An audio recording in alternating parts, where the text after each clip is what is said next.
ঠিক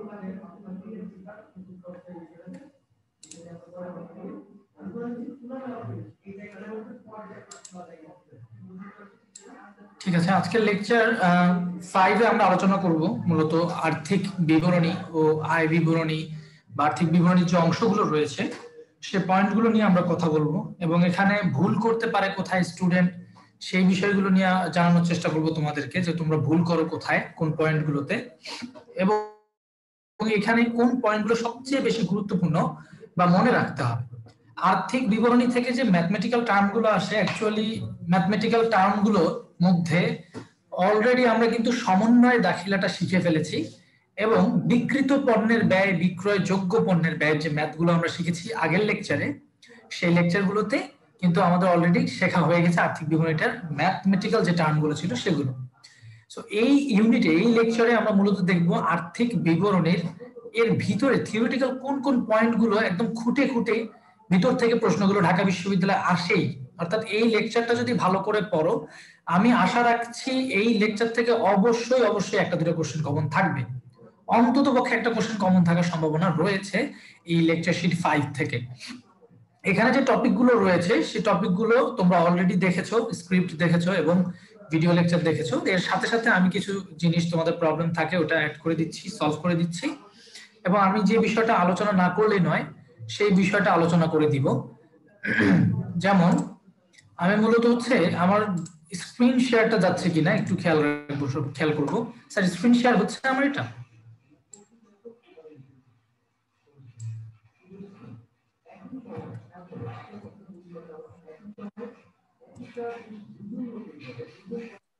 আমাকে কনফার্ম করবেন জানিয়ে যে আমার স্ক্রিনটা শেয়ার। জি স্যার, দেখা যাচ্ছে দেখা যাচ্ছে দেখা যাচ্ছে দেখা যাচ্ছে। ওকে, তো আমরা এখানে একটু খেয়াল করব যে আমরা এখানে আর্থিক বিবরণী সম্পর্কে আজকে আলোচনা করব। তো আর্থিক বিবরণী যখন, যেহেতু আমরা জানতে চাচ্ছি আর্থিক বিবরণী সম্পর্কে, আর্থিক বিবরণীর মূলত এখানে যে স্ক্রিনে যে বিষয়টা রয়েছে, আমরা স্ক্রিনটা খেয়াল করব সবাই। আর্থিক বিবরণী কতটি? যদি এ ধরনের প্রশ্ন আসে তাহলে মনে রাখতে হবে যে আর্থিক বিবরণী হচ্ছে স্যার 4টি। এই জায়গাটা খেয়াল করবো আমরা, আর্থিক বিবরণী কতটি এবং আর্থিক বিবরণীর অংশ কতটি। এই জায়গাটাতে স্টুডেন্টরা একটু ভুলে যায় বিষয়টা, যে আর্থিক বিবরণী কতটি।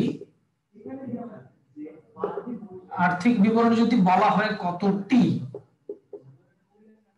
তাহলে অ্যান্সার হচ্ছে স্যার 4টি। কিন্তু যদি বলা হয় আর্থিক বিবরণীর অংশ কতটি, আর্থিক বিবরণীর অংশ কতটি, তাহলে অ্যান্সারটি দেওয়া হবে স্যার 5টি। এখন স্যার কোনগুলো আর্থিক বিবরণী আর কোনগুলো আর্থিক বিবরণীর অংশ, এই সম্পর্কিত বিষয়টা আমরা খেয়াল করব।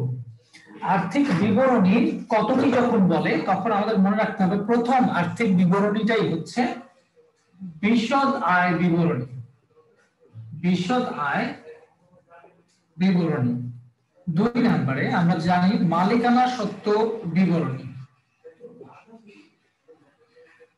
বা যেটা অনেক সময় লেখা থাকতে পারে বিভিন্ন বইয়ে যে রক্ষিত আয়ের বিবরণী, তো ওটাকে বলতে পারি আমরা মালিকানা সত্ত্ব বিবরণী। বিশদ আয় বিবরণী, মালিকানা সত্ত্ব বিবরণী। 3 নম্বরে রয়েছে নগদ প্রবাহ বিবরণী। নগদ প্রবাহ বিবরণী। 4 নম্বরে রয়েছে আর্থিক অবস্থার বিবরণী। আর্থিক অবস্থার বিবরণী।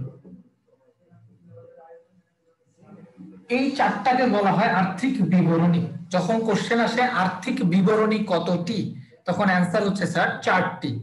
আর্থিক বিবরণী 4টি। কি কি আর্থিক বিবরণী? 4টি হচ্ছে স্যার বিশদ আয় বিবরণী, মালিকানা সত্ত্ব বিবরণী, নগদ প্রবাহ বিবরণী এবং আর্থিক অবস্থার বিবরণী, বা ঢাকা বিশ্ববিদ্যালয়ে যে এমসিকিউ গুলো রয়েছে ওখানে নামটা রয়েছে উদ্বৃত্ত পত্র। এমসিকিউ গুলোতে উদ্বৃত্ত পত্র লেখা থাকে, তো সেটা মনে রাখার চেষ্টা করব আমরা। এর 5 নাম্বার যে বলা হয় যে অংশ কতটি, অংশ যখন বলবে তখন কিন্তু অ্যান্সার হচ্ছে স্যার 5টি। 5 নাম্বার যে অংশটা রয়েছে সেই অংশটাকে বলা হয় টিকা ও ব্যাখ্যা সমূহ। টিকা ও ব্যাখ্যা সমূহ অর্থাৎ আমাদের পূর্ণ প্রকাশ নীতি অনুযায়ী, হিসাব বিজ্ঞানের পূর্ণ প্রকাশ নীতি অনুযায়ী যদি কোনো তথ্য থেকে থাকে যে তথ্যটা আমার হিসাব বিজ্ঞান তথ্যের ব্যবহারকারীদেরকে বা বিভিন্ন পক্ষকে জানাতে হবে, তাহলে সেক্ষেত্রে তাই এই গুরুত্বপূর্ণ তথ্যগুলো আমরা আসলে গোপন রাখতে পারবো না। পূর্ণ প্রকাশ নীতি অনুযায়ী সেই তথ্যগুলো বা গণনা কার্যগুলো অবশ্যই টিকা ও ব্যাখ্যা সময়ের মধ্যে দিয়ে দিতে হবে। যখন বলতেছে আর্থিক বিবরণী কতটি, অ্যান্সার হচ্ছে 4টি। যখন বলতেছে আর্থিক বিবরণী অংশ কতটি, অ্যান্সার হবে 5টি। অর্থাৎ টোটাল এই বিষয়টি হচ্ছে আর্থিক বিবরণীর অংশ। এখন আর্থিক বিবরণীর প্রত্যেকটা ভিতরের পয়েন্ট থেকে কি কি ধরনের প্রশ্ন আসতে পারে মেইন থিম অনুযায়ী। মেইন থিমে খেয়াল করবো আমি এখানে স্ক্রিনে তোমাদেরকে আমার এখানে এই সম্পর্কিত গুরুত্বপূর্ণ একটি ছক দিয়ে রেখেছি। তোমরা চাইলে এটা স্ক্রিনশটও তুলে রাখতে পারো, তাহলে পরে সুবিধা অনুযায়ী তোমরা কি করতে পারবে স্যার, খাতায় লিখে রাখতে পারবে। আমি বিষয়টা আপনাদেরকে বুঝিয়ে দেওয়ার চেষ্টা করছি যে আর্থিক বিবরণী আমরা প্রথম যে বিষয়টি রয়েছে বিশদ আয় বিবরণীর কথা খেয়াল করি। বিশদ আয় বিবরণী এর প্রস্তুতের উদ্দেশ্য রয়েছে এবং বিভিন্ন উপাদান রয়েছে, এই বিভিন্ন উপাদানের মাধ্যমে এটি প্রস্তুত করা হয়ে থাকে এবং এর প্রস্তুতের সময়টা এবং বিশ্ববিদ্যালয় ভর্তি পরীক্ষার প্রশ্নগুলো কিভাবে এসেছে সেটা দেখিয়ে দিচ্ছি। স্যার বিশদ আয় বিবরণী প্রস্তুতের উদ্দেশ্য যখন বলতেছে খেয়াল রাখতে হবে যে আর্থিক ফলাফল নির্ণয় বা লাভ ক্ষতি নির্ণয়, এই বিষয়টা খেয়াল রাখতে হবে। আর্থিক ফলাফল নির্ণয় বা লাভ ক্ষতি নির্ণয়। তাহলে কোশ্চেন এভাবে হতে পারে, আর্থিক ফলাফল বলতে কি বোঝায়? এভাবে যদি প্রশ্ন আসে আর্থিক ফলাফল বলতে কি বোঝায়, অ্যান্সার হচ্ছে স্যার নিট লাভ বা নিট ক্ষতিকে বোঝানো হয়। আর্থিক ফলাফল বলতে নিট লাভ বা নিট ক্ষতিকে বোঝানো হয়। এছাড়াও যদি বলে নিট লাভ বা নিট ক্ষতি নির্ণয় করা কোন বিবরণীর উদ্দেশ্য, তাহলে অ্যান্সার হবে স্যার বিশদ আয় বিবরণী, এই জায়গাটা। এরপরে স্যার রয়েছে হচ্ছে আমরা সবার আগে উদ্দেশ্যগুলো পড়ে ফেলি প্রত্যেকটা বিবরণীর। বিশদ আয় বিবরণী, মালিকানা সত্ত্ব বিবরণী, নগদ প্রবাহ বিবরণী এবং উদ্ধৃত্ত পত্র। এবং সবচেয়ে বেশি গুরুত্ব দিতে হবে, সবচেয়ে বেশি গুরুত্ব দিতে হবে আমি মনে করি তোমাদের জন্য যে এই বিষয়টা সবচেয়ে বেশি আমরা গুরুত্ব দিব, সেটা হচ্ছে উদ্বৃত্ত পত্রের পয়েন্টটা। কারণ উদ্বৃত্ত পত্রের পয়েন্ট থেকে এই পয়েন্টটা থেকে এখনো পর্যন্ত ঢাকা বিশ্ববিদ্যালয়ে 7টা কোশ্চেন এসেছে শুধু এতটুকু পয়েন্ট থেকে। একই প্রশ্ন বারবার এসেছে, এরকমও ঘটেছে। ঠিক আছে স্যার, তো এই পয়েন্টটা খুবই গুরুত্ব দিব এবং এর সাথে সাথে বাকি যে পয়েন্টগুলো রয়েছে এখান থেকে আরো 3টা প্রশ্ন, অর্থাৎ এই ছকের মধ্যে আমরা ঢাকা বিশ্ববিদ্যালয়ের প্রায় 10টা কোশ্চেন সলভ করতে পারতেছি আজকে।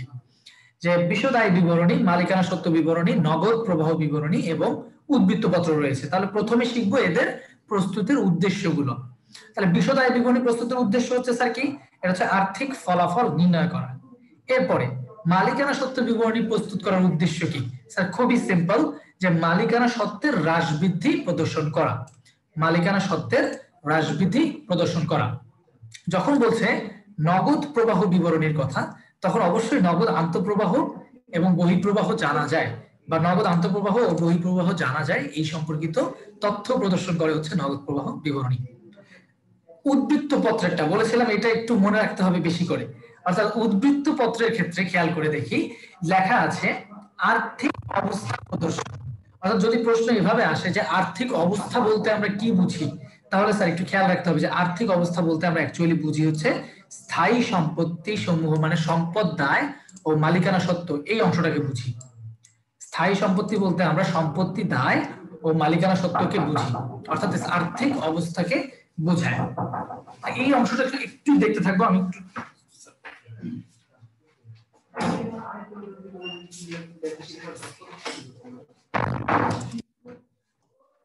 এই অংশটা পড়তে থাকি আমরা, যে আর্থিক অবস্থার বিবরণীর উদ্দেশ্য কি প্রস্তুতের, সেটা হচ্ছে আর্থিক অবস্থা প্রদর্শন করা, এটা আমাদের প্রস্তুতের উদ্দেশ্য। এরপরে স্যার এর পরবর্তীতে যদি আমরা উপাদানগুলো নিয়ে চিন্তা করি যে কোথায় কি কি উপাদান রয়েছে এবং সেটা কি স্থায়ী উপাদান নাকি অস্থায়ী উপাদান, এই ধরনের প্রশ্ন কিন্তু বিশ্ববিদ্যালয়ে এসে থাকে। যেমন একটু খেয়াল করে দেখবো আমরা যে এখানে রয়েছে বিশদ আয় বিবরণীটা, বিশদ আয় বিবরণীতে রয়েছে, বিশদ আয় বিবরণীতে রয়েছে হচ্ছে অস্থায়ী হিসাব বা নামিক হিসাব সমূহ রয়েছে।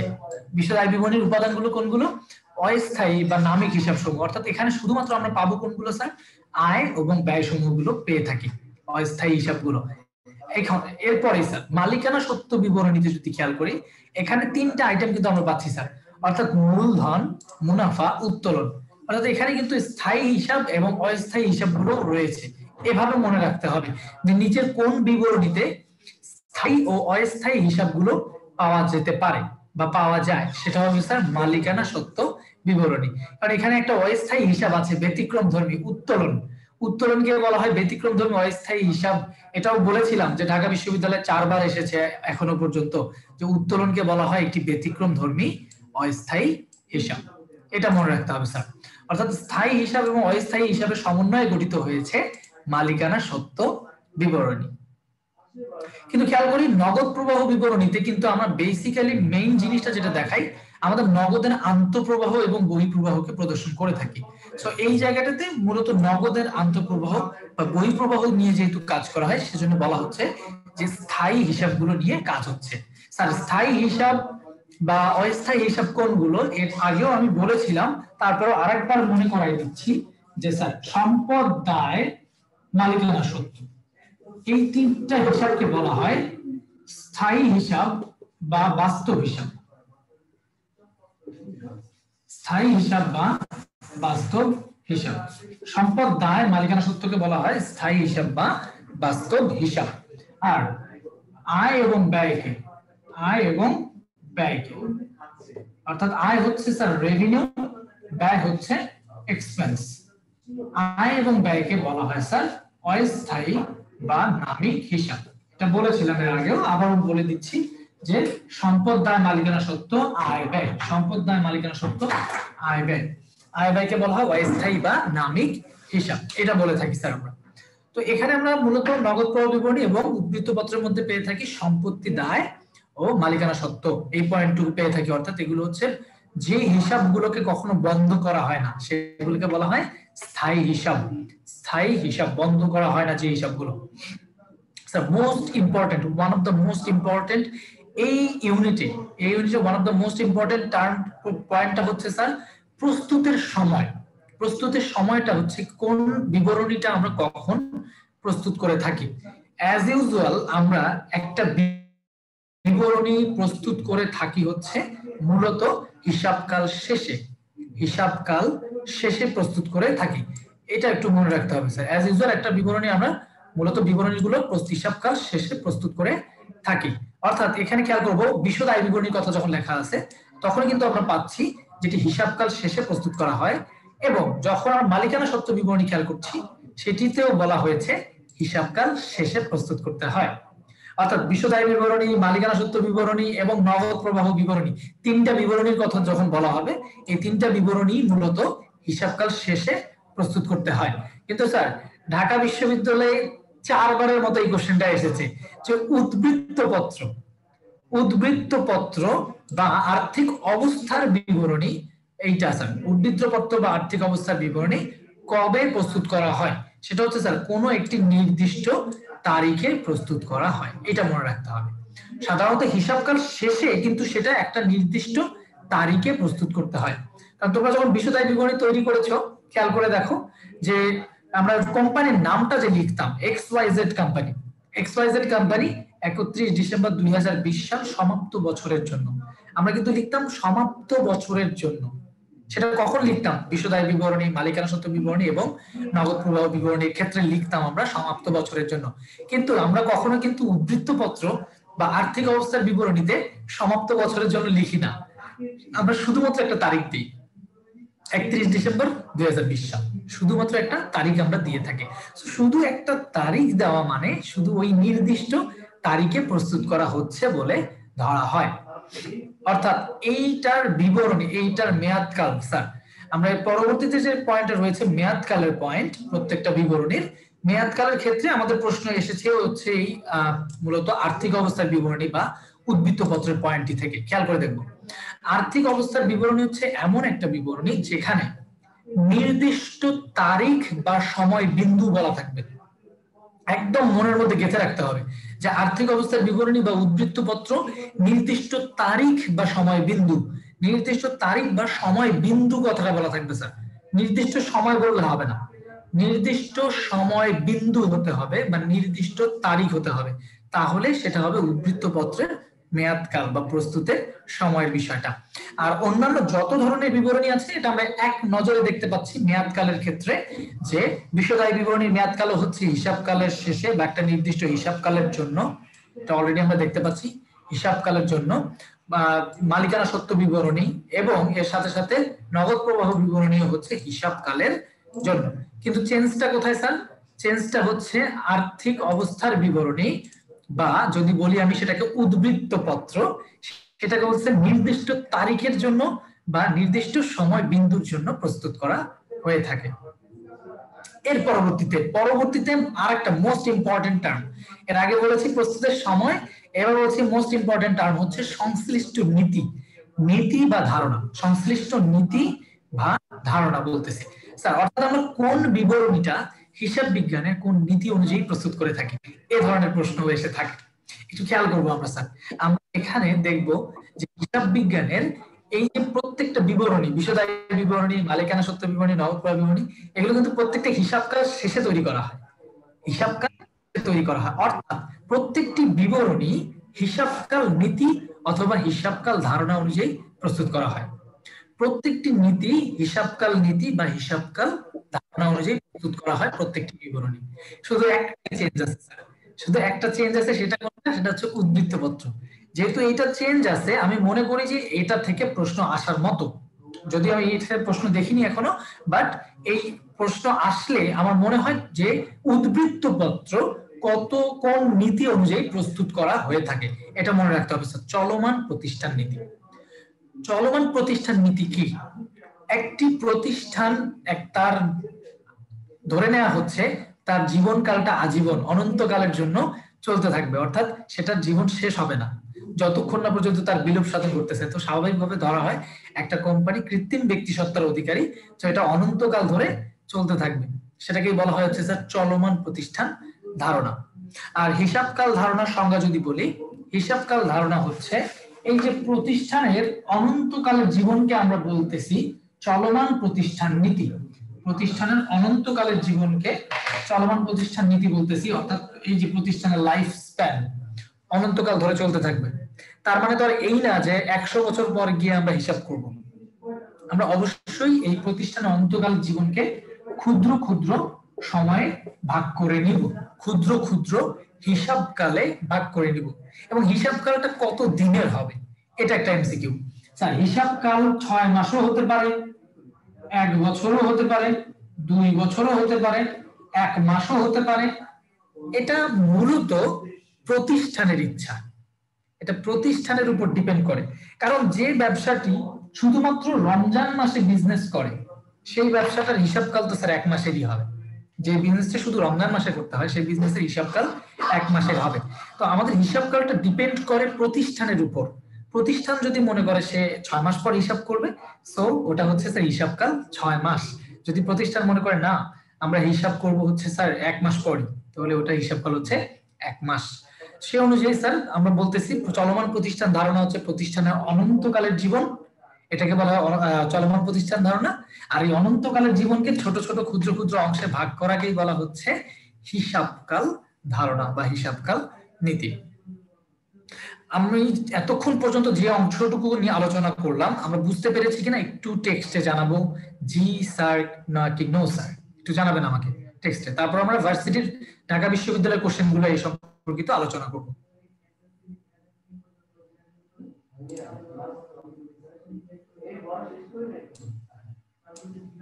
ঠিক আছে, অসংখ্য ধন্যবাদ তোমাদেরকে, অনেকে জানিয়েছো। এখন আমরা ঢাকা বিশ্ববিদ্যালয়ে যে এমসিকিউ গুলো অনেকবার এসেছে এবং খুবই গুরুত্বপূর্ণ সেই বিষয়গুলো নিয়ে আলোচনা করব। অসংখ্য ধন্যবাদ তোমাদেরকে। প্রথমেই রয়েছে 1 নম্বর কোশ্চেনটি, আমরা একটু সলভ করে দেখি যে কত সময়ের জন্য লাভ ক্ষতি হিসাব প্রস্তুত করতে হয়। স্যার 1 নম্বর কোশ্চেনে আপনারা অলরেডি অ্যান্সার জানার কথা, আমি টেক্সট বক্সটা কমেন্ট বক্সটা ওপেন করে রাখি যাতে আপনাদের কোনো অ্যান্সার দিলে আমি এখানে দেখতে পারি। স্যার কত সময়ের জন্য লাভ ক্ষতি হিসাব প্রস্তুত করতে হয়, অর্থাৎ লাভ ক্ষতি হিসাব মানে বিশদ আয় বিবরণীর কথাই কিন্তু বুঝিয়েছে, অর্থাৎ যে কোনো সময়ের জন্য সময়কালের জন্য যা ওই প্রতিষ্ঠানের কাছে উপযুক্ত বলে বিবেচিত হবে। সেটা 1 মাসও হতে পারে, 6 মাসও হতে পারে, এটা আমরা জানি না। অসংখ্য ধন্যবাদ তোমাদেরকে যারা অ্যান্সার করেছো। এর পরবর্তীতেই 2 নম্বর যে প্রশ্নটি এসেছে, 2 নম্বর প্রশ্নটি আমি বলেছিলাম যে এই এমসিকিউটি অনেকবার এসেছে ঢাকা বিশ্ববিদ্যালয়ে, 4-5 বার এসেছে, যে উদ্বৃত্ত পত্র হচ্ছে এমন একটি বিবরণী যা হচ্ছে একটি নির্দিষ্ট তারিখের বা সময় বিন্দুর, একটি তারিখের বা সময় বিন্দু। অর্থাৎ যারা অপশন এ দেখবে একটি নির্দিষ্ট সময়ের, অনেকে এটা দাগ দিয়ে দিবে, কিন্তু এটা করা যাবে না স্যার। আপনাকে একদম কনফিডেন্টলি দাগ দিতে হবে যে একটি নির্দিষ্ট তারিখের বা একটি সময় বিন্দুর জন্য প্রস্তুত করতে হয় উদ্ধৃত পত্র। অসংখ্য ধন্যবাদ, প্রায় 12-13 জনের মতো অ্যান্সার করেছো, অসংখ্য ধন্যবাদ তোমাদেরকে। এর পরবর্তীতে রয়েছে, আমরা আজকে শিখেছি যে আর্থিক বিবরণীর অংশ কতটি বা আর্থিক বিবরণী কতটি, 4টি, এবং অংশ বললে 5টি বলা হয়। বিশদ আয় বিবরণী, মালিকানা সত্ত্ব বিবরণী, নগদ প্রবাহ বিবরণী এবং উদ্ধৃত পত্র। অর্থাৎ 3 নম্বর কোশ্চেনটি যদি আমরা একটু খেয়াল করি, নিচের কোন বিবরণীটি IAS 1 অনুযায়ী আর্থিক বিবরণীর অংশ নয়? 3 নম্বর কোশ্চেনটা অ্যান্সার করব স্যার, দেখি কে পারি। 3 নম্বর কোশ্চেনটা অ্যান্সার করার চেষ্টা করব। আর্থিক বিবরণীর অংশ নয় কোনটি IAS 1 অনুযায়ী? IAS 1 অনুযায়ী। অসংখ্য ধন্যবাদ, সবার অ্যান্সার চলে এসেছে। পরিচালকের রিপোর্ট, অর্থাৎ আমরা জানি অলরেডি যে মালিকানা সত্ত্ব বিবরণী, আর্থিক বিবরণীর নোট সমূহ বা ব্যাখ্যা সমূহ, নগদ প্রবাহ বিবরণী, উদ্ধৃত পত্র সবই আর্থিক বিবরণীর অংশ। স্যার এখানে আরেকটা পয়েন্ট শেখার মতো ছিল, এখানে একটা পয়েন্ট আছে, এই কোশ্চেনটিতে শেখার মতো একটা পয়েন্ট আছে, সেটা হচ্ছে আর্থিক বিবরণী সম্পর্কে ধারণা দেয় কত নাম্বার IAS, বা কোন IAS অনুযায়ী আর্থিক বিবরণী সম্পর্কে ধারণা পাওয়া যায়। অর্থাৎ এটাও একটা MCQ যে IAS 1 অনুযায়ী আর্থিক বিবরণী সম্পর্কে ধারণা পাওয়া যায়। আমাদের ইন্টারের সিলেবাসে এই দুইটা IAS সম্পর্কে ধারণা দেওয়া হয়েছে। একটা হচ্ছে IAS 1 নিয়ে বলা হয়েছে, আরেকটা বলা হয়েছে IAS 7 নিয়ে। যদিও IAS অনুযায়ী কাজ করা হয় সবগুলোই, কিন্তু মূলত দুইটা আর কি উল্লেখ করা আছে বইয়ের মধ্যে ডিরেক্টলি। সো বইয়ে যেহেতু দুটো উল্লেখ করা আছে, আমরা দুটোই জানবো। IAS 1 হচ্ছে আর্থিক বিবরণী সম্পর্কে বলা হয়েছে, IAS 7 এ বলা হয়েছে নগদ প্রবাহ বিবরণী সম্পর্কে, নগদ প্রবাহ বিবরণী সম্পর্কে, এবং IAS 1 এ বলা হয়েছে আর্থিক বিবরণী সম্পর্কে। আর্থিক বিবরণীর ছক কেমন হবে, আর্থিক বিবরণী কোনটার পর কোনটা বিবরণী করতে হবে, সবকিছু বলা আছে। IAS 1 এই নিয়মের মধ্যে গিয়ে বলা আছে কিভাবে তৈরি করতে হয়। ঠিক আছে, অসংখ্য ধন্যবাদ তোমাদেরকে। আমরা এখন 4 নম্বর কোশ্চেনটা একটু দেখবো, একটু অন্যরকম প্রশ্ন। আমি এই জন্য এটা দিয়ে রেখেছি, এটা 2বার এসেছে ঢাকা বিশ্ববিদ্যালয়ে, যে সম্পত্তি ও দায়ের বিবরণী হিসাবে উদ্ধৃত পত্রের মৌলিক সীমাবদ্ধতাগুলো কি? তোমাদের লেকচার শিট, তোমাদের স্ক্রিপ্ট যদি পড়ে থাকো তাহলে এটা প্রবলেম হওয়ার কথা না, অলরেডি এটা স্ক্রিপ্টেও রয়েছে তোমাদের, যে সম্পত্তি ও দায়ের বিবরণী বলতে আমাদেরকে বলতেছে উদ্ধৃত পত্রকে। উদ্ধৃত পত্রে মূলত আমরা চিন্তা করব যেটি কোন সীমাবদ্ধতা বলতে সমস্যাগুলোকে বোঝায় অ্যাকচুয়ালি। সমস্যাগুলো কি কি একটু খেয়াল করে দেখি। অর্থাৎ উদ্ধৃত পত্রে সম্পত্তি সমূহকে ক্রয় মূল্যে দেখানো হয়। স্যার আমরা যারা হিসাব বিজ্ঞানের নীতিমালা পড়েছিলাম তখন আমরা জেনেছি যে আমাদের উদ্ধৃত পত্রে সম্পত্তিকে সবসময় ক্রয় মূল্যে দেখাতে হয় ঐতিহাসিক মূল্য নীতি অনুযায়ী। এটা একটা সমস্যা, কারণ আমরা এখানে কি করতে পারি না, এটা সম্পত্তির বাহিরের বিক্রয় মূল্য বা বাজার মূল্যে দেখাতে পারি না। তো 4-এর A একটা সমস্যা। আবার 4-এর B যদি আমরা খেয়াল করি, 4-এ B সম্পত্তির দিকে এমন আইটেম সমূহ দেখানো হয় যেগুলো সম্পত্তি নয়। তো স্যার এক্ষেত্রে একটু খেয়াল করে দেখি আমরা যে সম্পত্তির দিকে অবশ্যই এমন কিছু আইটেম রয়েছে যেগুলোকে আমরা বলি না যে এটা আসলে কি না সম্পত্তি নয়। যেমন হচ্ছে স্যার ভুয়া সম্পদ বা অসমন্বিত ব্যয় রয়েছে, বিভিন্ন ধরনের আইটেম রয়েছে যেগুলো কিন্তু আসলে অ্যাকচুয়ালি কিন্তু আমরা সম্পত্তি নয়। অর্থাৎ অবলোকের কমিশন এটা একটা ভুয়া সম্পত্তি হিসাবে আমরা কিন্তু দেখাচ্ছি, বা অলিক সম্পত্তি হিসেবে আমরা এগুলো আলোচনা করতেছি, এটাও কিন্তু একটা সমস্যা। এরপর বলা হয়েছে C নাম্বারে, এটা সারা বছরের জন্য প্রস্তুত করা হয় না। স্যার এটাও তো অবশ্যই একটা সমস্যা, কারণ স্যার এটা শুধুমাত্র একটি নির্দিষ্ট তারিখের জন্য প্রস্তুত করতে হয়। অর্থাৎ সম্পত্তি ও দায়ের হিসাবে আমাদের উদ্ধৃত পত্রের মৌলিক সীমাবদ্ধতা হচ্ছে এই 3টা পয়েন্ট মুখস্থ রাখবো। আমি বুঝিয়ে দিলাম, তারপরে এই 3টা পয়েন্ট মুখস্থ রাখার চেষ্টা করব। অনেকে অ্যান্সার দিয়ে দিচ্ছ, ধন্যবাদ তোমাদেরকে। এর পরবর্তীতে 5 কোশ্চেনটি রয়েছে, 5 নম্বর কোশ্চেনটা একটু অ্যান্সার করার চেষ্টা করব। এখানে 5 নম্বর কোশ্চেনটি যেটা রয়েছে এখানে অ্যাকচুয়ালি একটু খেয়াল করবো, আমি এখানে অ্যান্সারটা আমি বলে দিচ্ছি, বাট তোমরা একটু চেষ্টা করো যে কি কি রয়েছে তথ্য। অর্থাৎ এই ধরনের প্রশ্ন বলা থাকতে পারে যে উদ্বৃত্ত পত্রে নিচের কোন মূল্যে উদ্বৃত্ত পত্রে দেখানো হবে সম্পত্তিটি, নিচের কোন মূল্যে যন্ত্রপাতিটি উদ্বৃত্ত পত্রে দেখানো হয়। উদ্বৃত্ত পত্রে আমরা সব সময় মনে রাখবো, উদ্বৃত্ত পত্র একটা যন্ত্রপাতি অবশ্যই তার বহিমূল্যে দেখানো হয়। উদ্বৃত্ত পত্রে একটা যন্ত্রপাতি বা একটা সম্পত্তি অবশ্যই তার বহিমূল্যে দেখানো হয়। একটি যন্ত্রপাতি যা 2,50,000 টাকায় সংগ্রহ করা হয়েছিল, তার বর্তমান হিসাব বইমূল্য হচ্ছে, স্যার তার বর্তমান হিসাব বইমূল্য হচ্ছে 1 লক্ষ টাকা। তাহলে এই 1 লক্ষ টাকা হচ্ছে স্যার বইমূল্য। প্রাক্কলিত বাজার মূল্য হচ্ছে 1,20,000 টাকা। অর্থাৎ আমরা যদি বাজারে এটা বিক্রি করতে যাই, এটা আমাদের কাছে বাজারে বিক্রি করে 1,20,000 টাকা পাওয়া যেতে পারে। তাহলে যন্ত্রপাতির পুনঃস্থাপন ব্যয়, যদি আমরা এই যন্ত্রপাতিটা বাদ দিয়ে নতুন আরেকটা ওই যন্ত্রপাতিটা আবার নতুন করে কিনতে যাই, তাহলে যন্ত্রপাতির পুনঃস্থাপন ব্যয় হয়ে যাবে আমাদের কাছে 3,50,000 টাকা। তো বলেছে উদ্বৃত্ত পত্রে কত টাকা দেখানো উচিত। স্যার সবাই একটু লিখে রাখবো বিষয়টা, যে আমরা একটা বিষয় জানি যে সম্পত্তিকে সবসময় অবশ্যই ক্রয় মূল্যে দেখাতে হয়, বাজার মূল্যে না দেখিয়ে, অবসান মূল্যে না দেখিয়ে। সেটা কোন নীতিতে? এটা ক্রয় মূল্য নীতি অনুযায়ী। এবং তোমরা যখন উদ্বৃত্ত পত্র তৈরি করো, অবশ্যই ক্রয় মূল্য থেকে পুঞ্জীভূত অবচয় বাদ দাও। অবশ্যই ক্রয় মূল্য থেকে কি করো স্যার? পুঞ্জীভূত অবচয়টা বাদ দিতে হয়। অর্থাৎ উদ্বৃত্ত পত্রে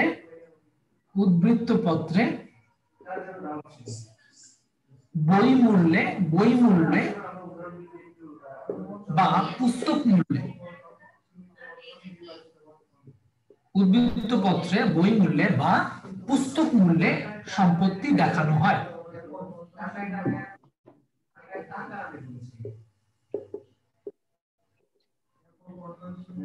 অ্যাকচুয়ালি একটা সম্পত্তিকে মূলত কিভাবে দেখানো হয়? একটা সম্পত্তিকে আমরা অ্যাকচুয়ালি দেখাই তার ক্রয় মূল্যে, আমরা তার ক্রয় মূল্যে দেখাই, বাজার মূল্যে দেখাই না। বাজার মূল্য এবং ক্রয় মূল্যের মধ্যে যেটা ক্রয় মূল্য সেটাকে দেখাই, এটা হচ্ছে ওই বিষয়টা, এটা আলাদা বিষয়। এটা বাজার মূল্য এবং ক্রয় মূল্যের মধ্যে যেটা থাকে, এই দুটার মধ্যে আমরা ক্রয় মূল্যটা নিই, 1 নম্বর কথা। 2 নম্বর কথা, যে উদ্বৃত্ত পত্রে আমরা কিভাবে দেখাই। উদ্বৃত্ত পত্রে অবশ্যই ক্রয় মূল্য থেকে আমরা এর পুস্তক মূল্য বা পুঞ্জীভূত অবচয়টা মাইনাস করে পুস্তক মূল্যে প্রদর্শন করি। অর্থাৎ অ্যানসারটা ছিল হচ্ছে এখানে 1 লক্ষ টাকা। এখানে প্রিন্টিং মিস্টেক ছিল, 5-এর এ নাম্বারটা, 5-এর এ নাম্বারটা, যে উদ্বৃত্ত পত্রে দেখানো হয় আমাদের মূলত এখানে এর বহি মূল্যে দেখানো হয়ে থাকে। স্যার আমরা ঢাকা বিশ্ববিদ্যালয়ে এখান থেকে কোশ্চেন গুলো আলোচনা করলাম, আমরা বুঝতে পেরেছি কিনা একটু আমাকে জানান, কাইন্ডলি কমেন্টে জানান। তারপর আমরা চলে যাচ্ছি এর পরবর্তী পয়েন্টগুলোতে।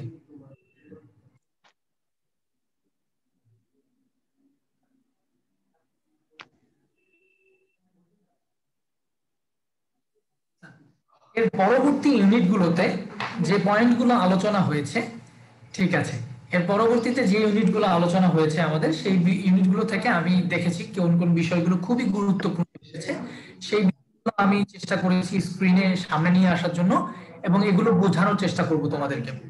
আচ্ছা, একজন বলছেন উত্তরণ নিয়ে আরেকবার বলার জন্য। উত্তরণ নিয়ে আরেকবার বলছি স্যার। উত্তরণের বিষয়টা হচ্ছে, খেয়াল করে রাখতে হবে, উত্তোলন হচ্ছে একটি ব্যতিক্রম ধর্মী অস্থায়ী হিসাব, এটা মনে রাখতে হবে। উত্তোলন হচ্ছে, হ্যাঁ স্যার, ইকুইটির পরিবর্তন বিবরণী মানে মালিকানা সত্ত্ব বিবরণী। ইকুইটির পরিবর্তন বিবরণী মানে মালিকানা সত্ত্ব। আর যখন বলতেছেন উত্তোলন নিয়ে, উত্তোলনের বিষয়টা মনে রাখবেন। উত্তোলন হচ্ছে একটি ব্যতিক্রম ধর্মী অস্থায়ী হিসাব, যা হিসাবকাল শেষে বন্ধ করে দিতে হয়, যা হিসাবকাল শেষে বন্ধ করে দিতে হয়।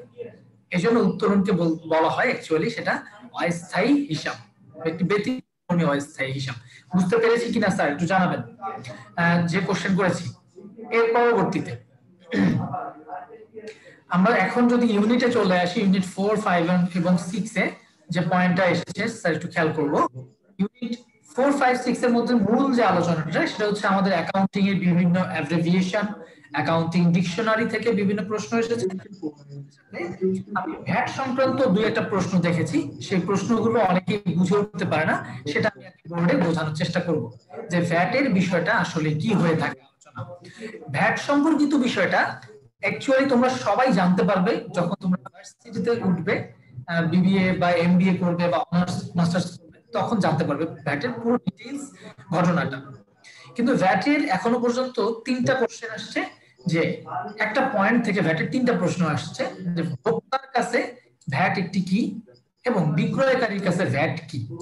এই প্রশ্নটা এসেছে আমাদের, অ্যাকচুয়ালি 2-3বার প্রশ্নগুলো এসেছে যে বিক্রয়কারীর কাছে ভ্যাট কি, ভোক্তার কাছে ভ্যাটটা আসলে কি। তো এই দুইটা মূলত পয়েন্ট হচ্ছে, ওরা বলতেছে বিক্রয়কারীর কাছে ভ্যাট হচ্ছে একটি দায় আর ভোক্তার কাছে ভ্যাট হচ্ছে একটি খরচ। কিভাবে হইল স্যার এটা খরচ? এটা অনেকেই ব্যাখ্যা জানতে চায়, আমি তাদের উদ্দেশ্যেই বলছি। সেই বিষয়টা একটু খেয়াল করে দেখবো যে ভ্যাটটা আসলে কিভাবে ঘটনাটা হয়ে থাকে, কাজগুলো।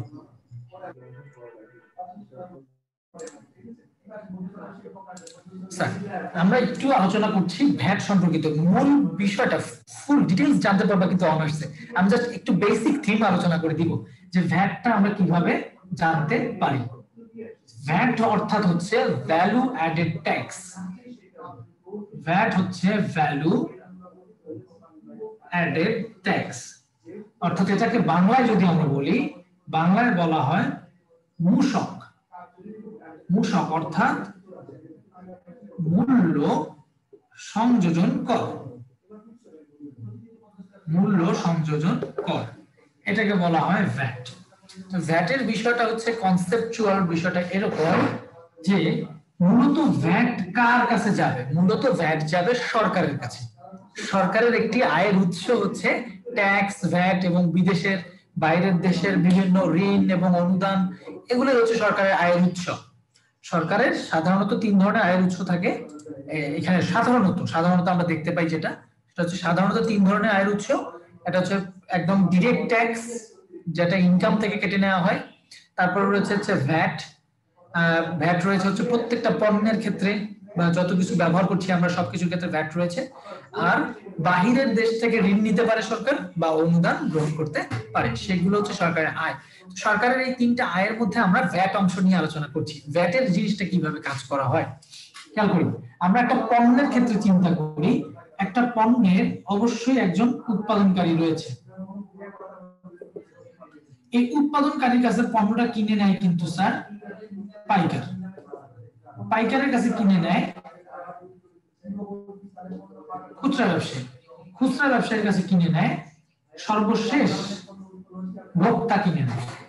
স্যার একটু খেয়াল করে দেখবো যে এটা যদি আমাদের সার্কেলটা হয়, মানে চেইনটা হয়, অর্থাৎ উৎপাদনকারীর কাছে যখন উৎপাদনকারী পাইকারের কাছে যখন পণ্য বিক্রি করেছে, তখন উৎপাদনকারী পাইকারির কাছ থেকে, স্যার আমাদের দেশে কিছু বলা না থাকলেও ভ্যাট কত পার্সেন্ট?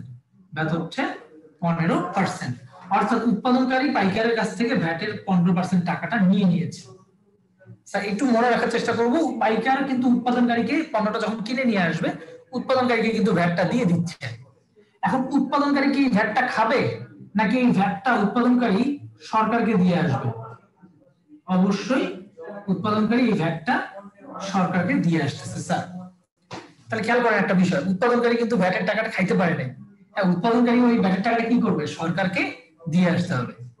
আবার পাইকার যখন খুচরা ব্যবসায়ীর কাছে পণ্যটা বিক্রি করতেছে, পাইকার যখন খুচরা ব্যবসায়ীর কাছে পণ্য বিক্রি করতেছে, খুচরা ব্যবসায়ীও কিন্তু পাইকারকে 15% ভ্যাট দিয়ে আসতেছে। খুচরা ব্যবসায়ীও পাইকারকে 15% ভ্যাট দিয়ে আসতেছে। আমরা উল্টো দিক থেকে চিন্তা করতেছি আর কি অ্যাকচুয়ালি।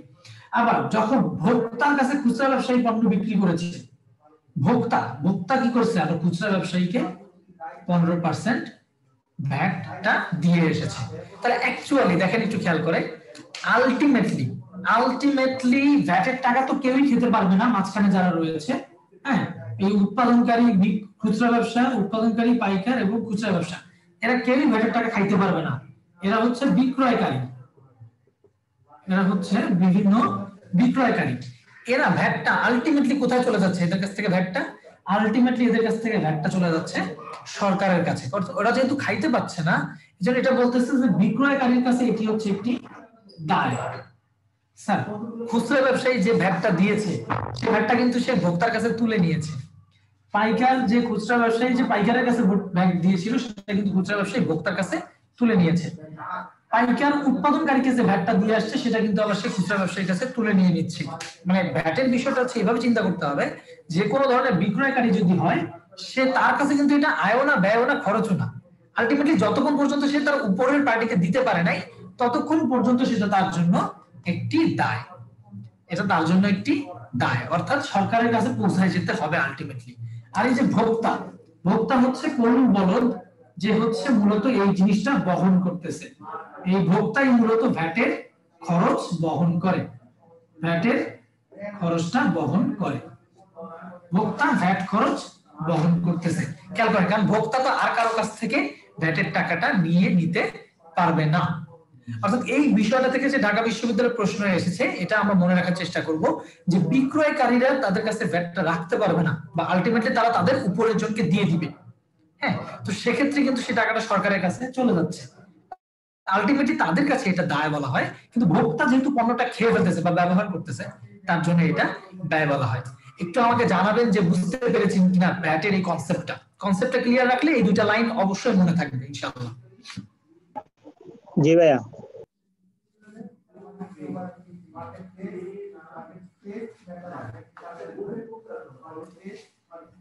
ঠিক আছে স্যার, তাহলে আমাদের ভোক্তার কাছে ভ্যাট একটি খরচ, কিন্তু বিক্রয়কারীর কাছে ভ্যাট হচ্ছে দায়। এবং কিছু বলা না থাকলেও ভ্যাটের হার আমাদের দেশে অবশ্যই 15% ধরে নিতে হবে, এটা আমাদের দেশে রয়েছে। এবং ভ্যাটের আইন কত সালে প্রতিষ্ঠিত আছে বাংলাদেশে? 1991 সালের ভ্যাটের আইন প্রচলিত রয়েছে। এই অংশগুলো পড়বো বা একটু স্ক্রিনশট রেখে দিব, তাহলে কিন্তু ইজিলি মনে থাকবে সবকিছুই স্যার, বা খাতায় লিখে রাখতে পারেন। এরপরেই স্যার, এর পরবর্তীতে আপনাদের যে ইউনিট 5-6 এ রয়েছে যে অ্যাকাউন্টিং এর বিভিন্ন কিছু প্রিভিয়াস টার্ম ছিল, প্রিভিয়াস টার্ম গুলো ছিল এবং সেটার বর্তমান কিছু টার্ম রয়েছে, সেই সম্পর্কিত আলোচনা কিছু রয়েছে এবং অ্যাকাউন্টিং এর ডিকশনারি নিয়ে কথা বলা হয়েছে। তো সেক্ষেত্রে আমি মনে করি যে আমি আপাতত যেই প্রশ্নগুলো বিশ্ববিদ্যালয়, ঢাকা বিশ্ববিদ্যালয়ে আসতে দেখেছি বা বিভিন্ন বিশ্ববিদ্যালয়ে এসেছে অধিকাংশ টাইম, সেই বিষয়গুলো তোমাদের সামনে আপাতত তুলে ধরেছি। সেটা হচ্ছে বিভিন্ন বডিজ এন্ড অর্গানাইজেশন, এই সংস্থাগুলো অ্যাকাউন্টিং এর জন্য কাজ করে থাকে। এই সংস্থাগুলো যেহেতু অ্যাকাউন্টিং এর জন্য কাজ করে থাকে, মূলত এই জন্যই কিন্তু এদেরকে বলা হচ্ছে যে আমাদের অ্যাকাউন্টিং এর জন্য গুরুত্বপূর্ণ টার্ম। কারণ এই পুরো বিষয়টাই আমাদের জন্য কাজে লাগবে।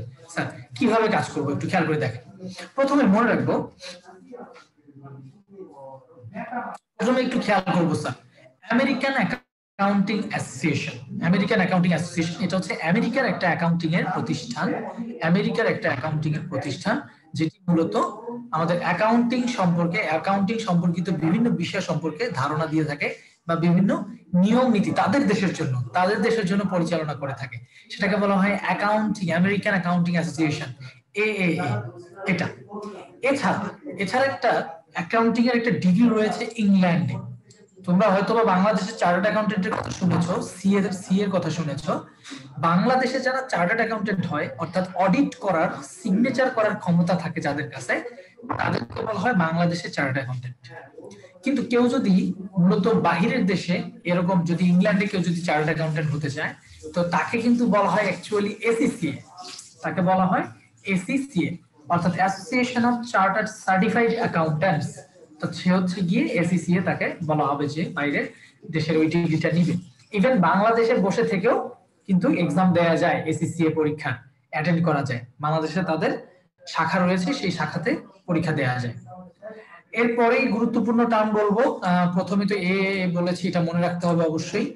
এরপরেই রয়েছে হচ্ছে সিমা, যেটা হচ্ছে ইংল্যান্ডে রয়েছে, কস্ট এন্ড ম্যানেজমেন্ট অ্যাকাউন্টিং নিয়ে একটা ডিগ্রি রয়েছে, যে ডিগ্রিটা হচ্ছে CIMA, chartered institute of management accountants.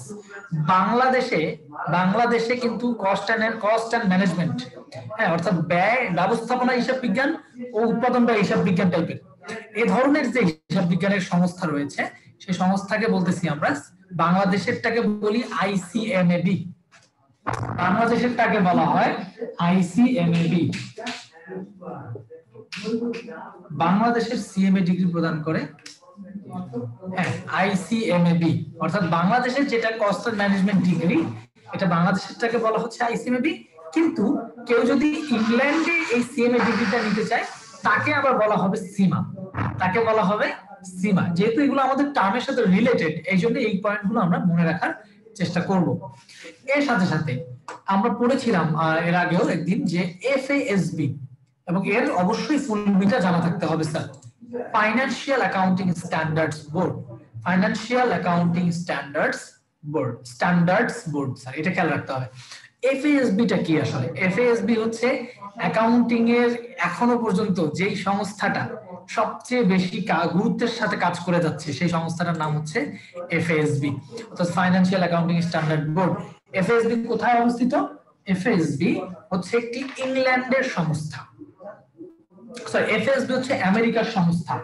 এফএএসবি হচ্ছে আমেরিকার একটা সংস্থা যা অ্যাকাউন্টিং এর বিভিন্ন নিয়ম নীতিমালা প্রণয়ন করতে ব্যস্ত আছে, বিভিন্ন নিয়ম নীতিমালা প্রণয়ন করতে ব্যস্ত আছে, অর্থাৎ তারা প্রণয়ন করে, গ্যাপ প্রণয়ন করে। স্যার গ্যাপের ফুল মিনিংটাও আমাদের সবারই জানা থাকতে হবে। গ্যাপ হচ্ছে জেনারেলি অ্যাকসেপ্টেড অ্যাকাউন্টিং প্রিন্সিপালস।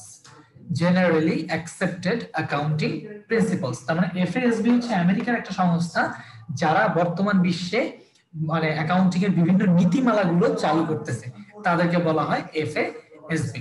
এই পয়েন্টটা মনে রাখবো। এরপরেই মনে রাখতে হবে আইএএসবি এর ফুল লাইনটা, পুরো লাইনটাই মনে রাখতে হবে স্যার।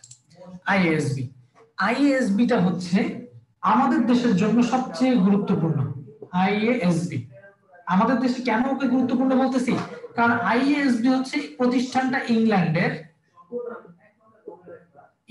একটা প্রতিষ্ঠান। IASB international accounting standards board. এই আইএএসবি অ্যাকাউন্টিং এর বিভিন্ন রচিত মান প্রণয়ন করে, বিভিন্ন রচিত মান প্রণয়ন করে। সেই রচিত মানের নাম হচ্ছে আইএফআরএস। রচিত মান আইএফআরএস প্রণয়ন করে। খেয়াল রাখবো, আমাদের দেশেও কিন্তু আমরা হিসাব বিজ্ঞানের রচিত মান ব্যবহার করি। আমাদের দেশেও আমরা হিসাব বিজ্ঞানের রচিত মান ব্যবহার করি, আইএফআরএস। আমাদের দেশে আইএফআরএস ব্যবহার করি। এই জন্য বলতেছিলাম আমাদের দেশের জন্য এই সংস্থাটা জানা জরুরি। এবং এই আইএএসবি টা কিছুদিন আগে, অর্থাৎ এই আইএএসবি গঠিত হয়েছে 2001 সালে। 2001 সালের আগে এই আইএএসবি নাম কি ছিল? 2001 সালের আগে অ্যাকচুয়ালি আইএএসবি কে বলা হইতো আইএএসসি, ইন্টারন্যাশনাল অ্যাকাউন্টিং স্ট্যান্ডার্ডস কমিটি, অর্থাৎ তাকে একটা কমিটি বলা হতো। কিন্তু এখন সেটা হয়ে গেছে board, international accounting standards board. যখন আইএএসসি নাম ছিল, খেয়াল করে দেখো, তোমরা আইএএস এর নাম পেয়েছো আইএএস প্রণয়ন করে। যেমন আইএএস 1 অনুযায়ী আর্থিক বিবরণী প্রস্তুত করতে পারলাম, আমরা আজকে আর্থিক বিবরণী সম্পর্কে জানতে পারলাম। আইএএস 7 অনুযায়ী কিন্তু নগদ প্রবাহ বিবরণী কিভাবে করতে হয় সেটা জানা যায়। তো আইএএসসি টা কিন্তু আইএএস গুলো বানিয়ে দিয়েছিল, মানে এই আইএএসসি প্রতিষ্ঠানটা ওই আইএএস গুলো বানিয়ে দিয়েছিল। এদের মধ্যে কিছু কিছু আইএএস এর সমস্যা আছে, ওগুলোকে বাতিল ঘোষণা করা হয়েছে, ওগুলোকে বাতিল করে ওগুলোকে নতুন করে গঠন করা হয়েছে।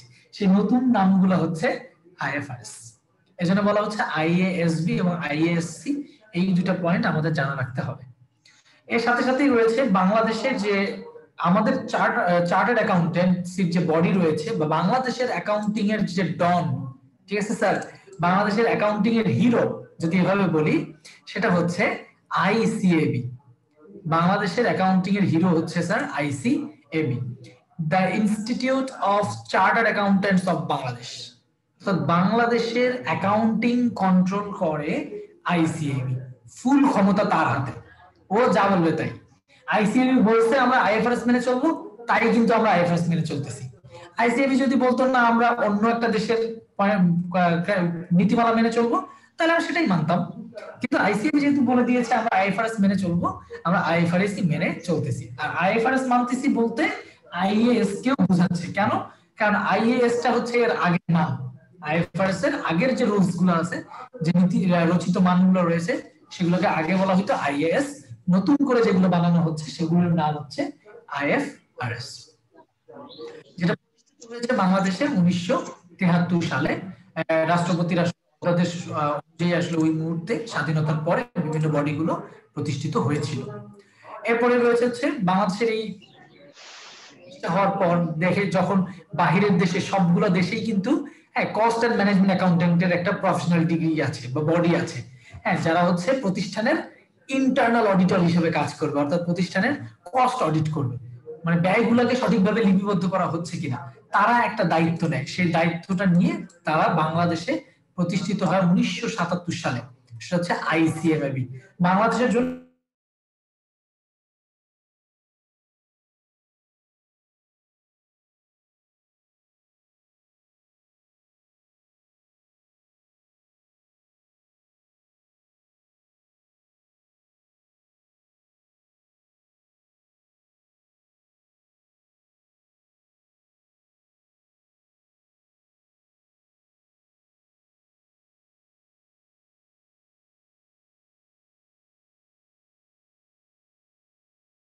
প্রত্যেকটা দেশে অ্যাকাউন্টিং এর বডি আছে, সবাই হচ্ছে এই আইএফএসসি কাছে অনুমোদন নেয়, যে আইএফএসসি দ্বারা আসলে স্বীকৃত হতে হয়, তাহলে ওই দেশে এটা আসলে গ্রহণযোগ্য হতে হবে, এরকমটাকে বোঝায়।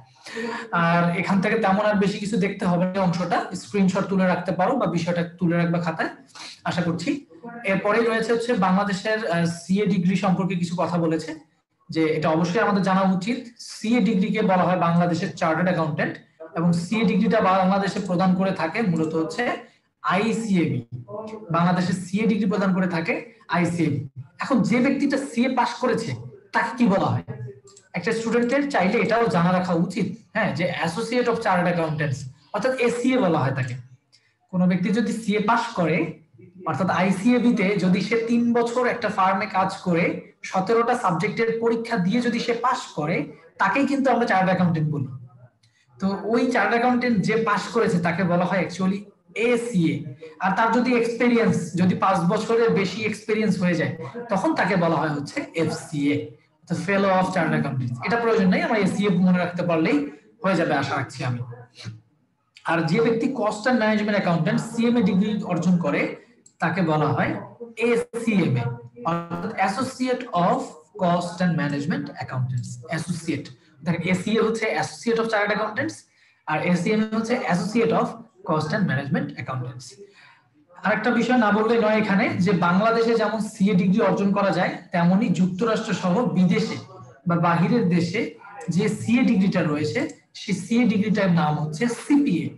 মানে যে ব্যক্তিটা সিএ ডিগ্রিটা অর্জন করবে তাকে বলা হয় সিপিএ, অর্থাৎ সার্টিফাইড পাবলিক অ্যাকাউন্টেন্টস। আমাদের দেশে যাদেরকে চার্টার্ড অ্যাকাউন্টেন্ট বলা হয়, বাইরের দেশে তাদেরকে সিপিএ অর্থাৎ সার্টিফাইড পাবলিক অ্যাকাউন্টেন্টস বলা হয়।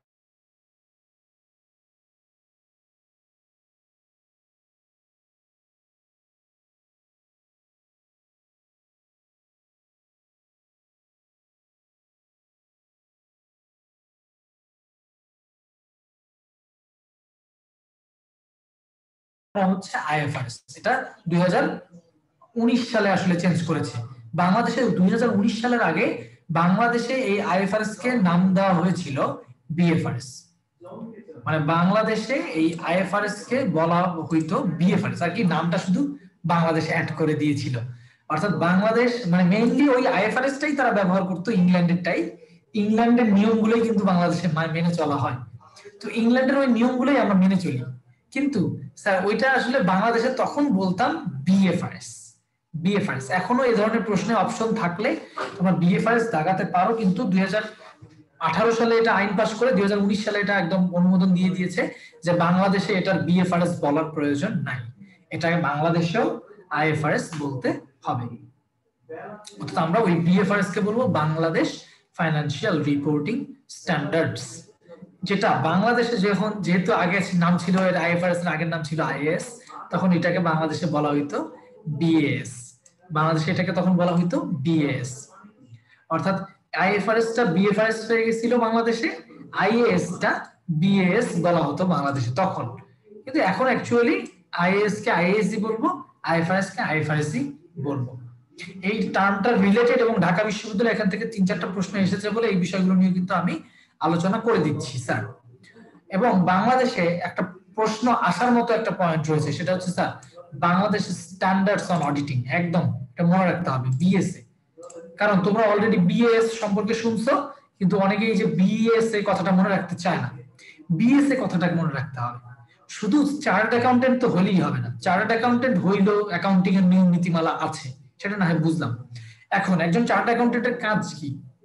একজন চার্টার্ড অ্যাকাউন্টেন্ট কি করে? একজন হচ্ছে, এটা হচ্ছে কি বলে এটাকে, বাহ্যিক পক্ষে যেটাকে বলা হয়, অর্থাৎ নিরীক্ষক। চার্টার্ড অ্যাকাউন্টেন্ট হচ্ছে বাহ্যিক পক্ষ অর্থাৎ নিরীক্ষক। সে বাহিরে থেকে আসবে, এসে আমাদের বিশদ আয় বিবরণী, আর্থিক অবস্থার বিবরণী সবগুলো চেক করবে যে সবকিছু ঠিকঠাক আছে কিনা, কোনো ভুল টুল আছে কিনা, আবার হ্যাঁ এগুলো চেক করবে। তো এটাকে কি বলা হয়? এটাকে বলা হয় অডিট করা। তো তারা যে অডিট করতেছে, তারা যে এই অডিটটা করতেছে, কোনো না কোনো তো নিয়ম আছে, নিয়ম মেনে চলে অডিট করতে হয়।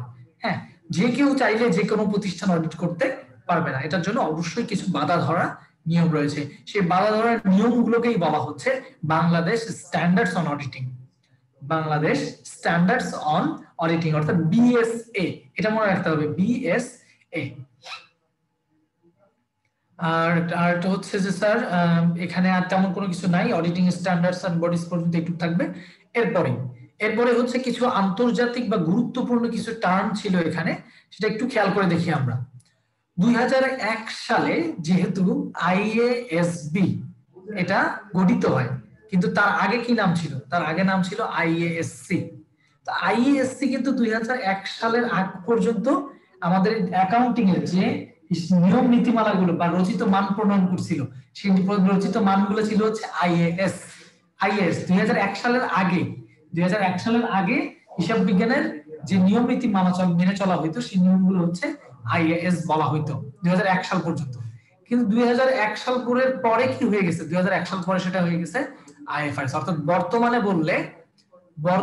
বললে যদি বর্তমানের কথা বলা হয় তাহলে অ্যান্সার হবে স্যার আইএফআরএস। কিন্তু 2001 সালের পূর্বের কথা যদি কখনো বলে তাহলে সেটা অ্যান্সার হয়ে যাবে আইএএস। আর বর্তমানে বাংলাদেশে যেটার ফ্রেমওয়ার্ক রয়েছে, এখানে লেখা রয়েছে বিএফআরএস। অ্যাকচুয়ালি বাংলাদেশে বিএফআরএস ছিল, কিন্তু গত এক বছর আগে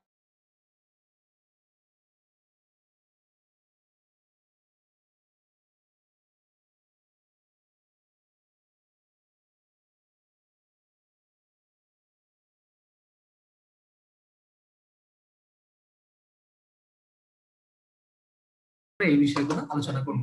তাহলে স্যার এই বিষয়গুলো সম্পর্কে সবগুলো যতটুকু আলোচনা করলাম বুঝতে পেরেছি কিনা একটু আমাকে জানান। ভ্যাট সংক্রান্ত সমস্যা এবং বিভিন্ন ধরনের অ্যাকাউন্টিং টার্মস ছিল, সেই বিষয়গুলো নিয়ে আলোচনা করেছি, বুঝেছি কিনা স্যার একটু জানান।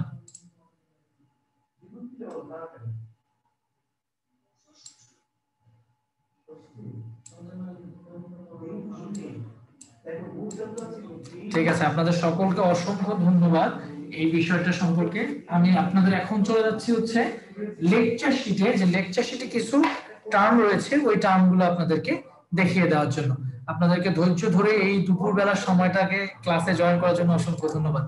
তো আগামীকালকে আসলে ক্লাসটা অফ থাকবে মনে হয় আপনাদের, এই জন্য হয়তো আজকে ক্লাস হচ্ছে, আর অন্যান্য সকল কোচিং এর ক্লাসও কালকে বন্ধ।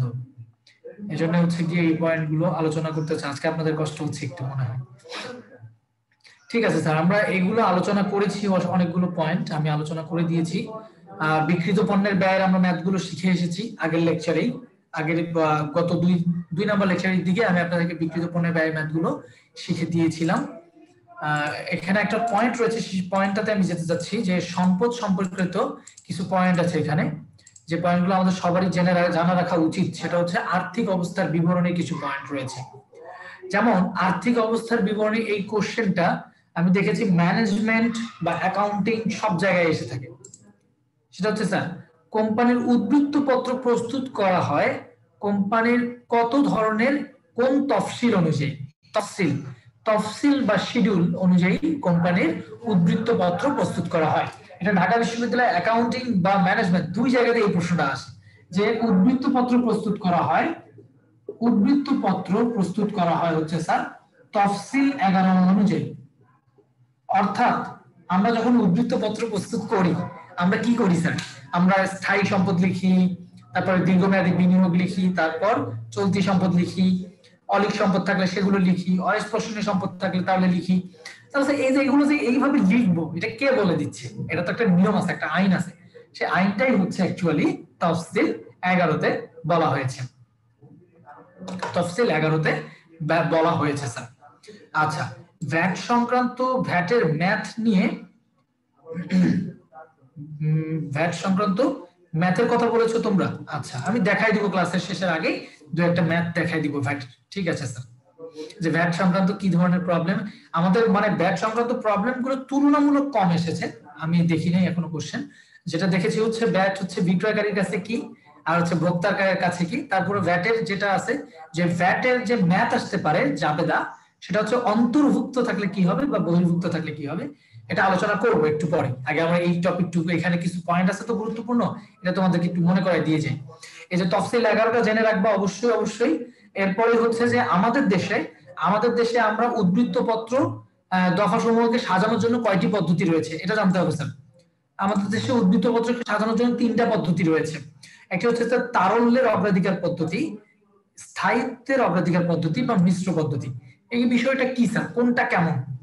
তারল্যের অগ্রাধিকার পদ্ধতি যদি বলি, তাহলে কোন সম্পদটা সবচেয়ে দ্রুত নগদ টাকায় কনভার্ট হয়? তারল্য মানে তো তাই বলে।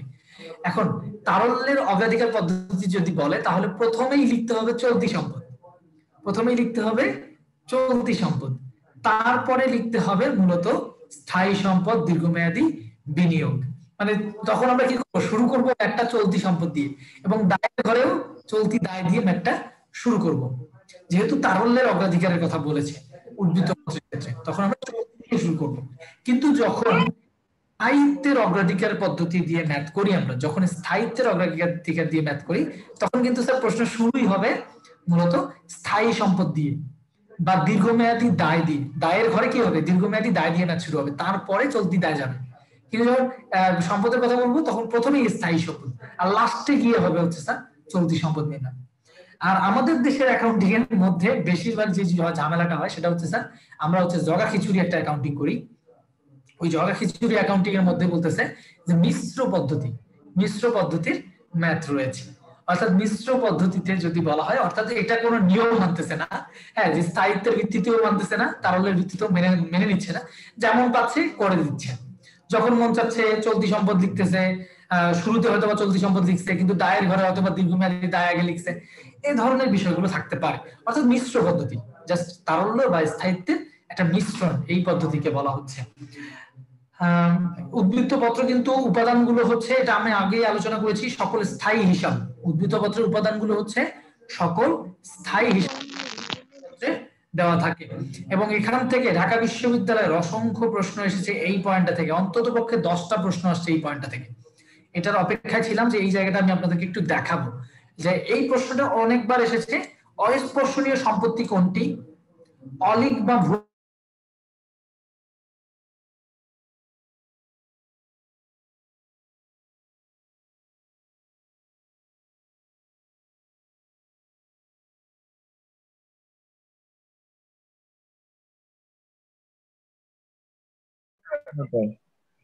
জি ভাইয়া।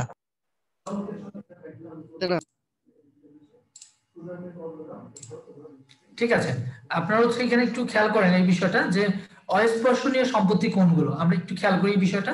অস্পর্শনীয় সম্পত্তিগুলো হচ্ছে প্যাটেন্ট, ট্রেডমার্ক, গুডউইল। ভাইয়া স্ক্রিন দেখা যাচ্ছে না ভাইয়া, চেঞ্জ হচ্ছে না স্ক্রিন। ও আচ্ছা স্যার, আমাকে, হ্যাঁ হ্যাঁ, থ্যাংক ইউ। এই বিষয়টা তো আমাকে বলতে হইতো, এর আগেও বলতে হইতো, অনেক আগেই বলতে হতো। তো অনেকক্ষণ থেকে এই বিষয়গুলো নিয়ে বলতেছি। এখন আসছে স্যার? জি স্যার, এখন আসছে।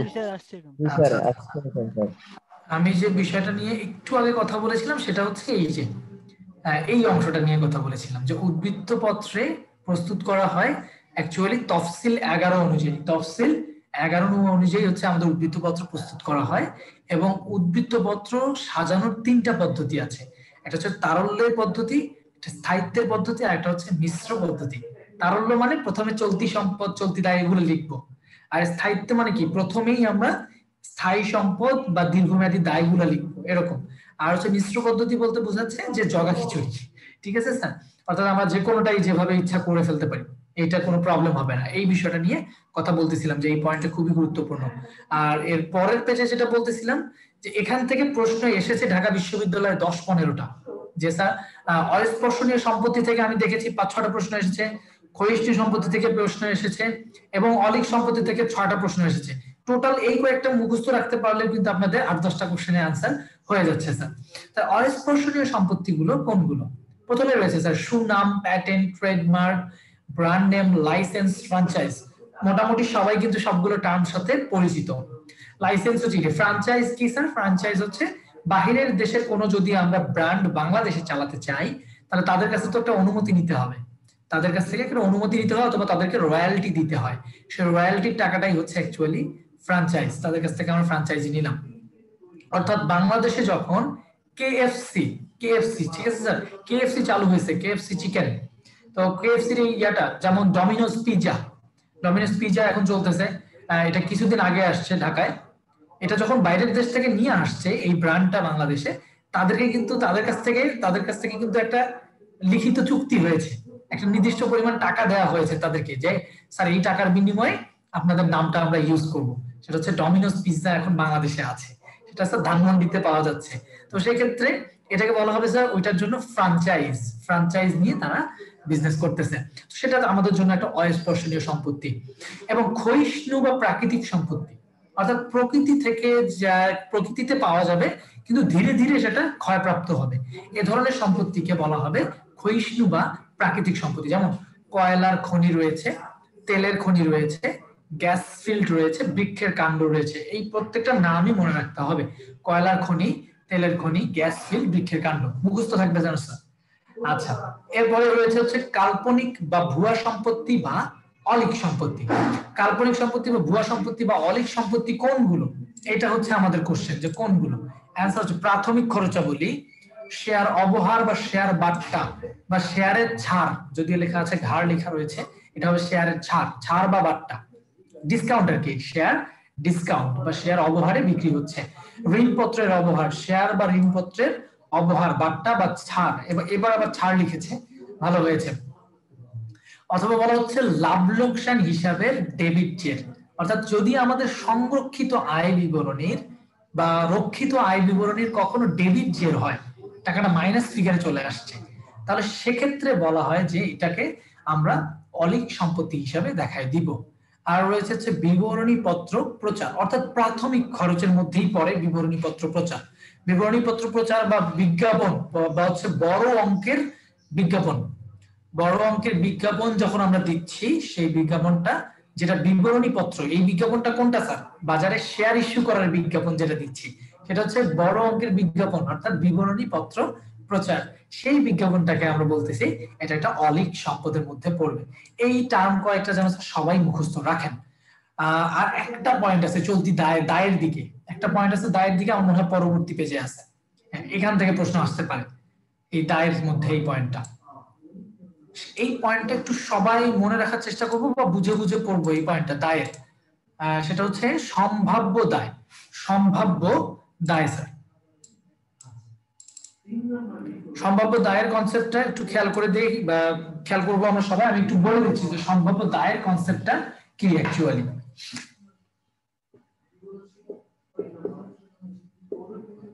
সম্ভাব্য দায়ের আমি এক্সাম্পল গুলো বুঝিয়ে দেওয়ার চেষ্টা করব। অধিকাংশ স্টুডেন্টরা এটাতে আটকায় যায়, বুঝতে পারে না যে সম্ভাব্য দায় বিষয়টা কি।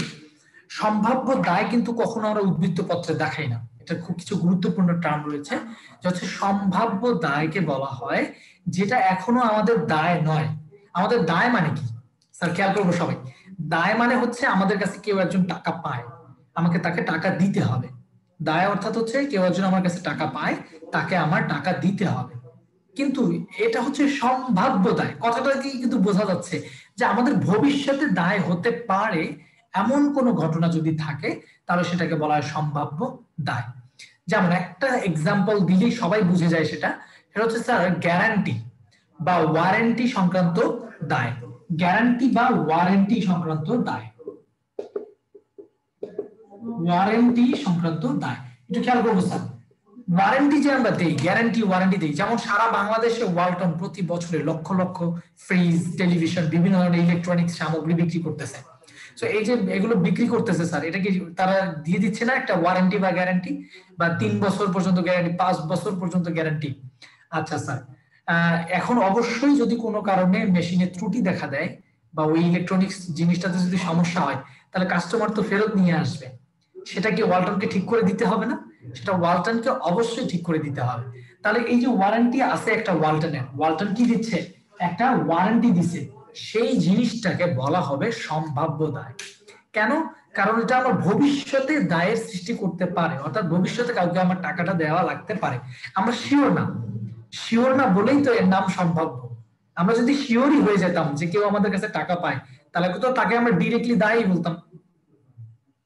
স্যার আমাদেরকে যদি কেউ টাকা পায়, ডিরেক্টলি যদি আমরা বলে দিই যে সে টাকা পায়, তার মানে সে আমার দায়, কিন্তু সে টাকা পেতে পারে ভবিষ্যতে, আমরা শিওর না, তাকে বলা হয় সম্ভাব্য দায়। সম্ভাব্য দায়ের মধ্যে রয়েছে আর একটা পয়েন্ট রয়েছে, হচ্ছে একটা হচ্ছে ওয়ারেন্টি। ওয়ারেন্টিটা সবার আগে মনে রাখতে হবে, ওয়ারেন্টি। ওয়ারেন্টি তারপরে হচ্ছে স্যার জামিন সংক্রান্ত দেনা বা কোনো বিচারাধীন মামলা। আমি কঠিনগুলো পরে বুঝাচ্ছি, আগে প্রথমে সহজটা বুঝাই নেই। যেমন হচ্ছে বিচারাধীন কোনো মামলার দাবি। আমার প্রতিষ্ঠান কিসের বিচারে পড়তে পারে? মনে করেন যে আমার প্রতিষ্ঠান প্যাটেন্টের মামলা খেয়ে ফেলছে, অথবা আমাদের প্রতিষ্ঠান কোনো না কোনো কপিরাইট বা ট্রেডমার্কের জন্য মামলা খেয়েছে। কিভাবে? আমাদের ট্রেডমার্কটা অন্য আরেকটা কোম্পানির ট্রেডমার্কের সাথে মিলে গেছে, এখন সেই কোম্পানি আমাদের উপর মামলা করে দিয়েছে। এখন স্যার এই ট্রেডমার্কের যে মামলাটা পড়েছে আমাদের, আমরাও তো মামলাটা লড়বো, আমরাও তো জিততে পারি অথবা আমরা হারতে পারি। তো আমরা হেরে গেলে কিন্তু আমাদেরকে জরিমানাটা দিতে হবে, আমরা হেরে গেলে আমাদের জরিমানা দিতে হবে, কিন্তু আমরা জিততেও তো পারি। সো বিচারাধীন যতদিন আছে, বিচারাধীন যতদিন পর্যন্ত এখনো মামলা মীমাংসা হয়নি, মীমাংসা হয়ে গেলে তো আমরা বুঝতেই পারবো যে আমাদের এই টাকাটা আমরা পাবো না তারা পাবে। যেহেতু এটা আমরা ধরে নিচ্ছি যে যেহেতু আমার ভবিষ্যতে এই টাকাটা খরচ হয়ে যেতে পারে, তাহলে তাকে আমরা বলবো হচ্ছে সম্ভাব্য দায়। অর্থাৎ ভবিষ্যতে আমার একটা টাকা খরচ হয়ে যেতে পারে, সেই খরচটা ভবিষ্যতে একটা দায়ের সৃষ্টি হবে, সেটা হচ্ছে আমার সম্ভাব্য দায়। আমরা কিন্তু স্যার বিচারের মামলা হেরেও যেতে পারি। জামিন সংক্রান্ত দেনা, অর্থাৎ প্রতিষ্ঠান রিলেটেড যে কোনো জামিন সংক্রান্ত দেনা, প্রতিষ্ঠানের যে কোনো সম্পত্তি বা যে কোনো বিষয় নিয়ে কিন্তু মামলা হতে পারে। সেই সংক্রান্ত জামিন সংক্রান্ত দেনাতেও আমরা জানি না যে আমরা জিতবো না হারবো, সেক্ষেত্রেও বলতে পারি আমরা অবশ্যই স্যার যে হ্যাঁ এক্ষেত্রে আমার একটা সম্ভাব্য দায় রয়েছে। এবং চুক্তি ভঙ্গের খেসারত, এটাতে কি বোঝায় স্যার? চুক্তি ভঙ্গের খেসারত দেওয়ার সম্ভাবনা, সেটা হচ্ছে স্যার আমরা মনে করেন যে দুইজন ব্যবসায়ী, দুইজন অংশীদার আমরা ব্যবসা করতেছি, আমরা জানি যে লস হলে আমরা দুইজনই বহন করব, আমরা এটা জানি। তার মানে তো দুইজনের মধ্যে চুক্তি হয়েছে যে আমরা লস হলে দুইজন বহন করব। এখন একজন পাওনাদার আছে 10,000 টাকা, এই পাওনাদারকে টাকা দিতে পারতেছি না, তাহলে আমাদের দুজনের পকেট থেকে টাকাটা আমাদের দিতে হবে, পরিশোধ করতে হবে। কিন্তু ওই যে আমরা যে দুজনই পরিশোধ করব, এই চুক্তিটা মনে করো ওই আরেকজন সদস্য ভেঙে চলে গেছে, ও হচ্ছে গিয়ে আর টাকা পরিশোধ করবে না। তো ওই যে চুক্তিটা ভঙ্গ করলো, এই চুক্তির খেসারত হিসেবে কি আপনাকে টাকা দেওয়া লাগতে পারবে না? আপনাকে টাকা দেওয়া লাগতে পারে যদি সে চুক্তি ভঙ্গ করে। অর্থাৎ একটা প্রতিষ্ঠান অন্য অনেকগুলো প্রতিষ্ঠানের সাথে বিভিন্ন কারণে, ব্যবসায়িক বিভিন্ন প্রয়োজনে অনেক ধরনের চুক্তি করে থাকে। সো একটা প্রতিষ্ঠান যদি একটা প্রতিষ্ঠানের সাথে চুক্তি ভঙ্গ করে ফেলে, এটার জন্য কিন্তু সেই প্রতিষ্ঠান কিছু টাকার ক্ষতির সম্মুখীন হতে পারে। সেটা কিন্তু ভবিষ্যতে হতে পারে, এটা তো শিওর না যে হবে। তো সেক্ষেত্রে বলা হয় যে এটাকে সম্ভাব্য দায় বলা হয়। আর স্টুডেন্টের মাথা ঘুরায় যায় হচ্ছে স্যার মেয়াদ অনুত্তীর্ণ ব্যক্তিগত বিনিময় বিল যদি বলি, তাহলেই ওরা বলে যে এটা আবার কিভাবে সম্ভাব্য দায় হলো। স্যার মেয়াদ অনুত্তীর্ণ বাট্টাকৃত বিনিময় বিল মানে হচ্ছে, আমরা এখানে খেয়াল করব, একজন ব্যক্তি তার দেনাদারের কাছে 5,000 টাকা পায়, দেনাদার তাকে একটা নোট দিয়েছে, প্রাপ্য নোট, দেনাদার তাকে একটা প্রাপ্য নোট দিয়েছে বা প্রাপ্য নোট বা প্রাপ্য বিল দিয়েছে। এর কাছে একটা 5,000 টাকার প্রাপ্য নোট বা কাগজ রয়েছে, আমার সে দেনাদারের কাছ থেকে পেয়েছে। এখন তার টাকাটা আজকেই দরকার, সে কি করতে পারবে? সে এই কাগজটা একটা অন্য কোনো মানুষকে বা কোনো ব্যাংকে জমা দিয়ে টাকা নিতে পারবে। খেয়াল করে দেখেন স্যার, আমার এই ব্যক্তি একটা হচ্ছে 5,000 টাকার একটা প্রাপ্য নোট আছে, তার আজকেই টাকা দরকার, সে কি করলো? সে আরেকজন কোনো ব্যক্তি বা প্রতিষ্ঠান যাই বলি না কেন, তার কাছে গেল, গিয়ে বললো যে আমার কাছে একটা 5,000 টাকার প্রাপ্য নোট আছে, যেটা আমার দেনাদার দিয়েছিল, ও আমাকে 20 দিন পরে টাকাটা দিয়ে দিবে। সো এই কাগজটা আমি আপনাদেরকে দিয়ে দিলাম, আপনারা আমাকে 4,500 টাকা দেন। অর্থাৎ আমি এই প্রাপ্য বিলটা কি করলাম? এই বিনিময় বিলটা বাট্টা করলাম।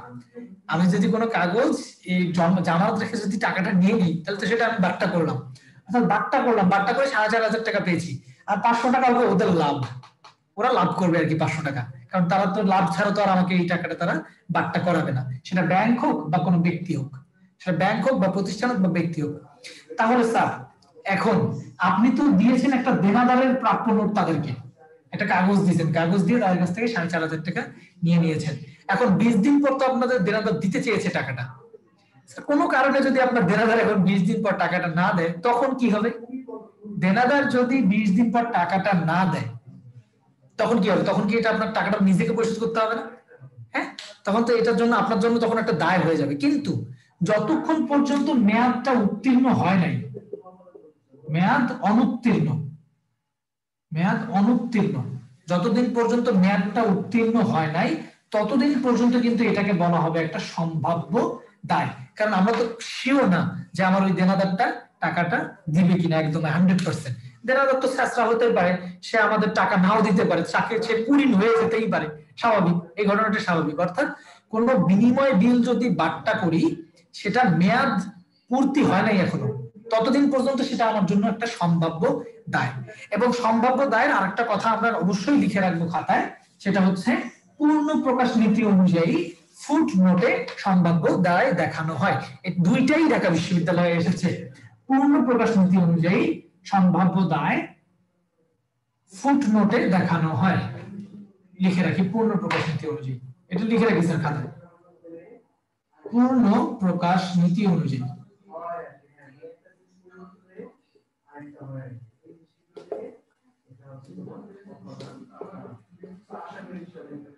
ফুট নোটে দেখানো হয়। এটা হচ্ছে যে একবার প্রশ্ন এসেছে যে পূর্ণ প্রকাশ নীতি মানে সম্ভাব্য দায়কে দেখানো হয় কোন নীতি অনুযায়ী, এটা একটা প্রশ্ন আসছে, आंसर ছিল হচ্ছে স্যার পূর্ণ প্রকাশ নীতি। আরেকবার বলা হয়েছে যে সম্ভাব্য দায় কোথায় দেখানো হয়, সম্ভাব্য দায় কোথায় দেখানো হয়, এটা তো আমাদের দায় না, সো আমরা তো দায়ের ঘরে দেখাবো না, এটাকে আমরা ইনার কলামে দেখাবো। ইনার কলাম অর্থাৎ ফুট নোটে, ভিতরেই দেখাবো আমরা, এটা বাইরে লিখে রাখবো না। জাস্ট আমরা চাই যে সবাই জেনে নিক যে আমাদের একটা দায় রয়েছে, পূর্ণ প্রকাশ নীতি অনুযায়ী ফুট নোটে দেখানো হয়। এই বিষয়টা বুঝার পর্যন্ত মনে রাখতে হবে এই জায়গাটি। আর অধিকাংশ যে বিষয়গুলো এখানে আলোচনা করা হয়েছে ম্যাক্সিমাম তোমরা পড়েছো, এবং আমি অলরেডি অনেক গুরুত্বপূর্ণ পয়েন্টগুলো আলোচনা করে দিয়েছি তোমাদেরকে। দেখি এর পরবর্তীতে অন্য কোন টপিকে আর কি আছে আলোচনা করার মতো, দেখি বুঝতে পেরেছেন কিনা স্যার এই অংশটুকু পর্যন্ত, সম্ভাব্য দায় পর্যন্ত বুঝতে পেরেছেন কিনা একটু জানাবেন। এবং ফুটনোট মানে হচ্ছে টিকা ও ব্যাখ্যা সমূহ, ফুটনোট হচ্ছে টিকা ও ব্যাখ্যা সমূহ।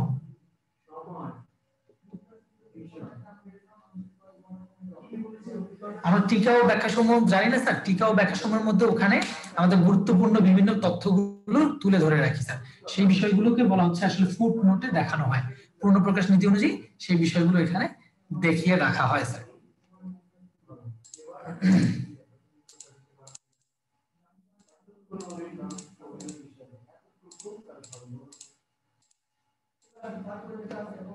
আচ্ছা স্যার, আপনাদের হিসাবের সনাতন বনাম আধুনিক পরিভাষা ছিল ইউনিট 4 এ। অনাদায়ী পাওনা সঞ্চিতি না স্যার, সম্ভাব্য দায় কেন হবে? অনাদায়ী পাওনা সঞ্চিতি হচ্ছে একটা অবশ্যই আমাদের বিপরীত সম্পদ হিসাব, বিপরীত সম্পদ হিসাব। এটা হচ্ছে হিসাব বিজ্ঞানের নীলকরণ নীতি বা ব্যয় স্বীকৃতি নীতি এবং রক্ষণশীল নীতি, দুইটা নীতি কাজ করে। অনাদায়ী পাওনা সঞ্চিতিতে দুইটা নীতি কাজ করে। রক্ষণশীল নীতি বলতেছে আমাদের সম্পত্তিকে কম মূল্যে দেখাতে হবে, কারণ আমরা শিওর না যে পুরো টাকাটাই আমরা পাবো। রক্ষণশীল নীতি এটা বলতেছে সম্পত্তিকে কম দেখাতে হবে, এজন্য কিন্তু সমাপনী মূলধনটা কম মূল্যেরটা নিতে হয়। অর্থাৎ আমরা যখন কোনো প্রাপ্য হিসাব লিখি সেখান থেকে অবশ্যই অনাদায়ী পাওনা সঞ্চিতি সেটা আমরা মাইনাস করে দেখায় দিই, অর্থাৎ কম মূল্যটাকে দেখায়। এই নীতিটা কাজ করে এক নাম্বার, সেটা হচ্ছে রক্ষণশীল নীতি। আর দুই নাম্বার বিষয়টা হচ্ছে একটা হিসাবকালের আয়ের বিপরীতে যত টাকা ব্যয় বা ক্ষতি হয়েছে সেই হিসাবকালে দেখিয়ে দিতে হবে, সেটাকে বলতেছে হচ্ছে স্যার আমাদের মূলত হচ্ছে ব্যয় স্বীকৃতি নীতি। অর্থাৎ ভবিষ্যতের কোনো ব্যয় হয়ে যেতে পারে এমন কোন ব্যয়কে ব্যয় হিসাবে দেখানোটা বলা হয় কিন্তু রক্ষণশীল নীতি। ভবিষ্যতের কোনো ব্যয় হতে পারে সেটা দেখানো হয় কোথায়? সেটা হচ্ছে রক্ষণশীল নীতি। মানে রক্ষণশীল নীতি ব্যয়কে বেশি দেখায়, আয়কে কম দেখায়, সম্পত্তিকে কম দেখায়, এই তিনটা পয়েন্ট। রক্ষণশীল নীতি হচ্ছে ব্যয়কে বেশি দেখায়, আয় এবং সম্পত্তিকে কম দেখায়। তো সেই নীতি অনুযায়ী কিন্তু অনাদায়ী পাওনা সঞ্চিতিকে বলা হয় হচ্ছে আমাদের জন্য একটা, এটাকে আমরা বিপরীত সম্পদ বলি, এটাকে দায় কখনোই বলবো না। ঠিক আছে, আশা করি বুঝতে পেরেছি।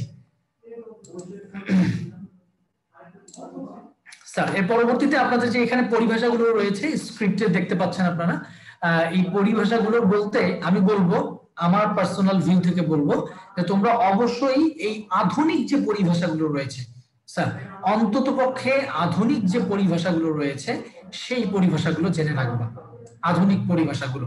কারণ এগুলো তোমরা যখন ভার্সিটিতে উঠবা, ঢাকা ভার্সিটিতে পড়বা, তখন তো তোমার বাংলা ভার্সনের বই থাকবে না। ঢাকা বিশ্ববিদ্যালয়ের বিবিএ এমবিএ বা যে কোনো ইউনিভার্সিটি বিবিএ এমবিএ এর বই মানেই হচ্ছে ইংলিশে লেখা থাকবে, কোনো টার্ম বাংলায় লেখা থাকবে না। ঠিক আছে স্যার, তো সেক্ষেত্রে একটা স্টুডেন্ট আমি মনে করি যে এখন থেকেই, কারণ এই টার্মগুলো কিন্তু তারা ইউজ করে, এই টার্মগুলো তারা কোশ্চেনে ইউজ করে যে না এগুলো ধরনের টার্মগুলো স্টুডেন্টরা জানে কিনা, এই সম্পর্কিত বিষয়গুলো শুধু আধুনিক পরিভাষাটা একটু কষ্ট করে আধুনিক পরিভাষাটা মনে রাখার চেষ্টা করব। তাহলে আশা করছি আমি মনে করি আমার দিক থেকে তোমাদের প্রবলেম হবে না আর। হ্যাঁ, যতগুলো প্রশ্নই আমি দেখছি এখন সবগুলো জায়গাতেই কিন্তু আধুনিক পরিভাষাটার একটু ব্যবহার বেশি হচ্ছে। সেক্ষেত্রে আধুনিক পরিভাষাটা সবাই মুখস্থ করে ফেলবো বা জানা যায় কোনটা মনে রাখবো। যেমন এই যে একটা গুরুত্বপূর্ণ পয়েন্ট,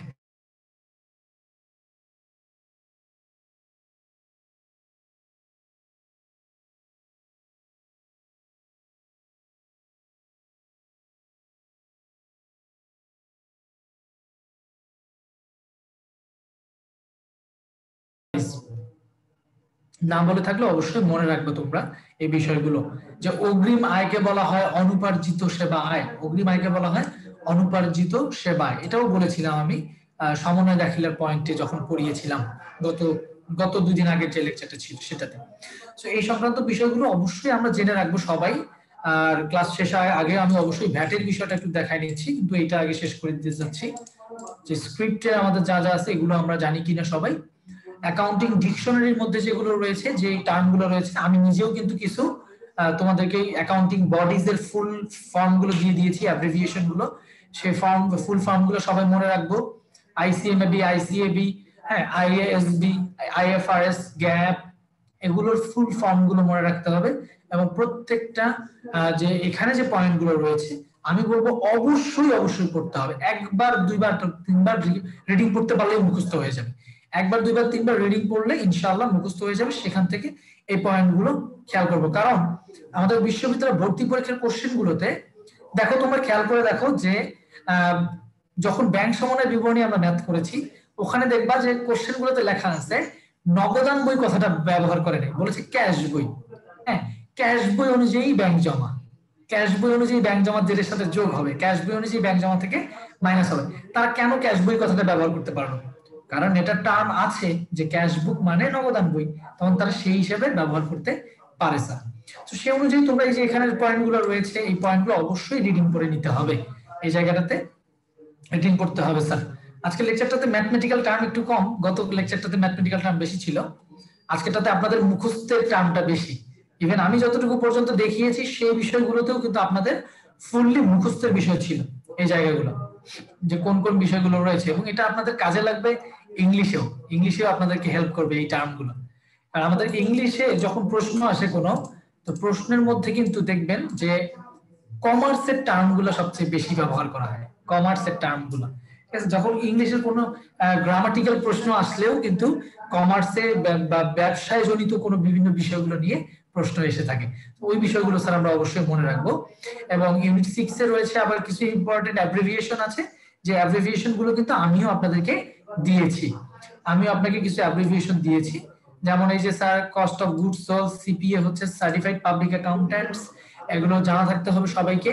হ্যাঁ, অ্যাকাউন্টস রিসিভেবল হচ্ছে আমাদের দেনাদার, অ্যাকাউন্টস পেয়াবল হচ্ছে আমাদের পাওনাদার, এইগুলো জানতে হবে।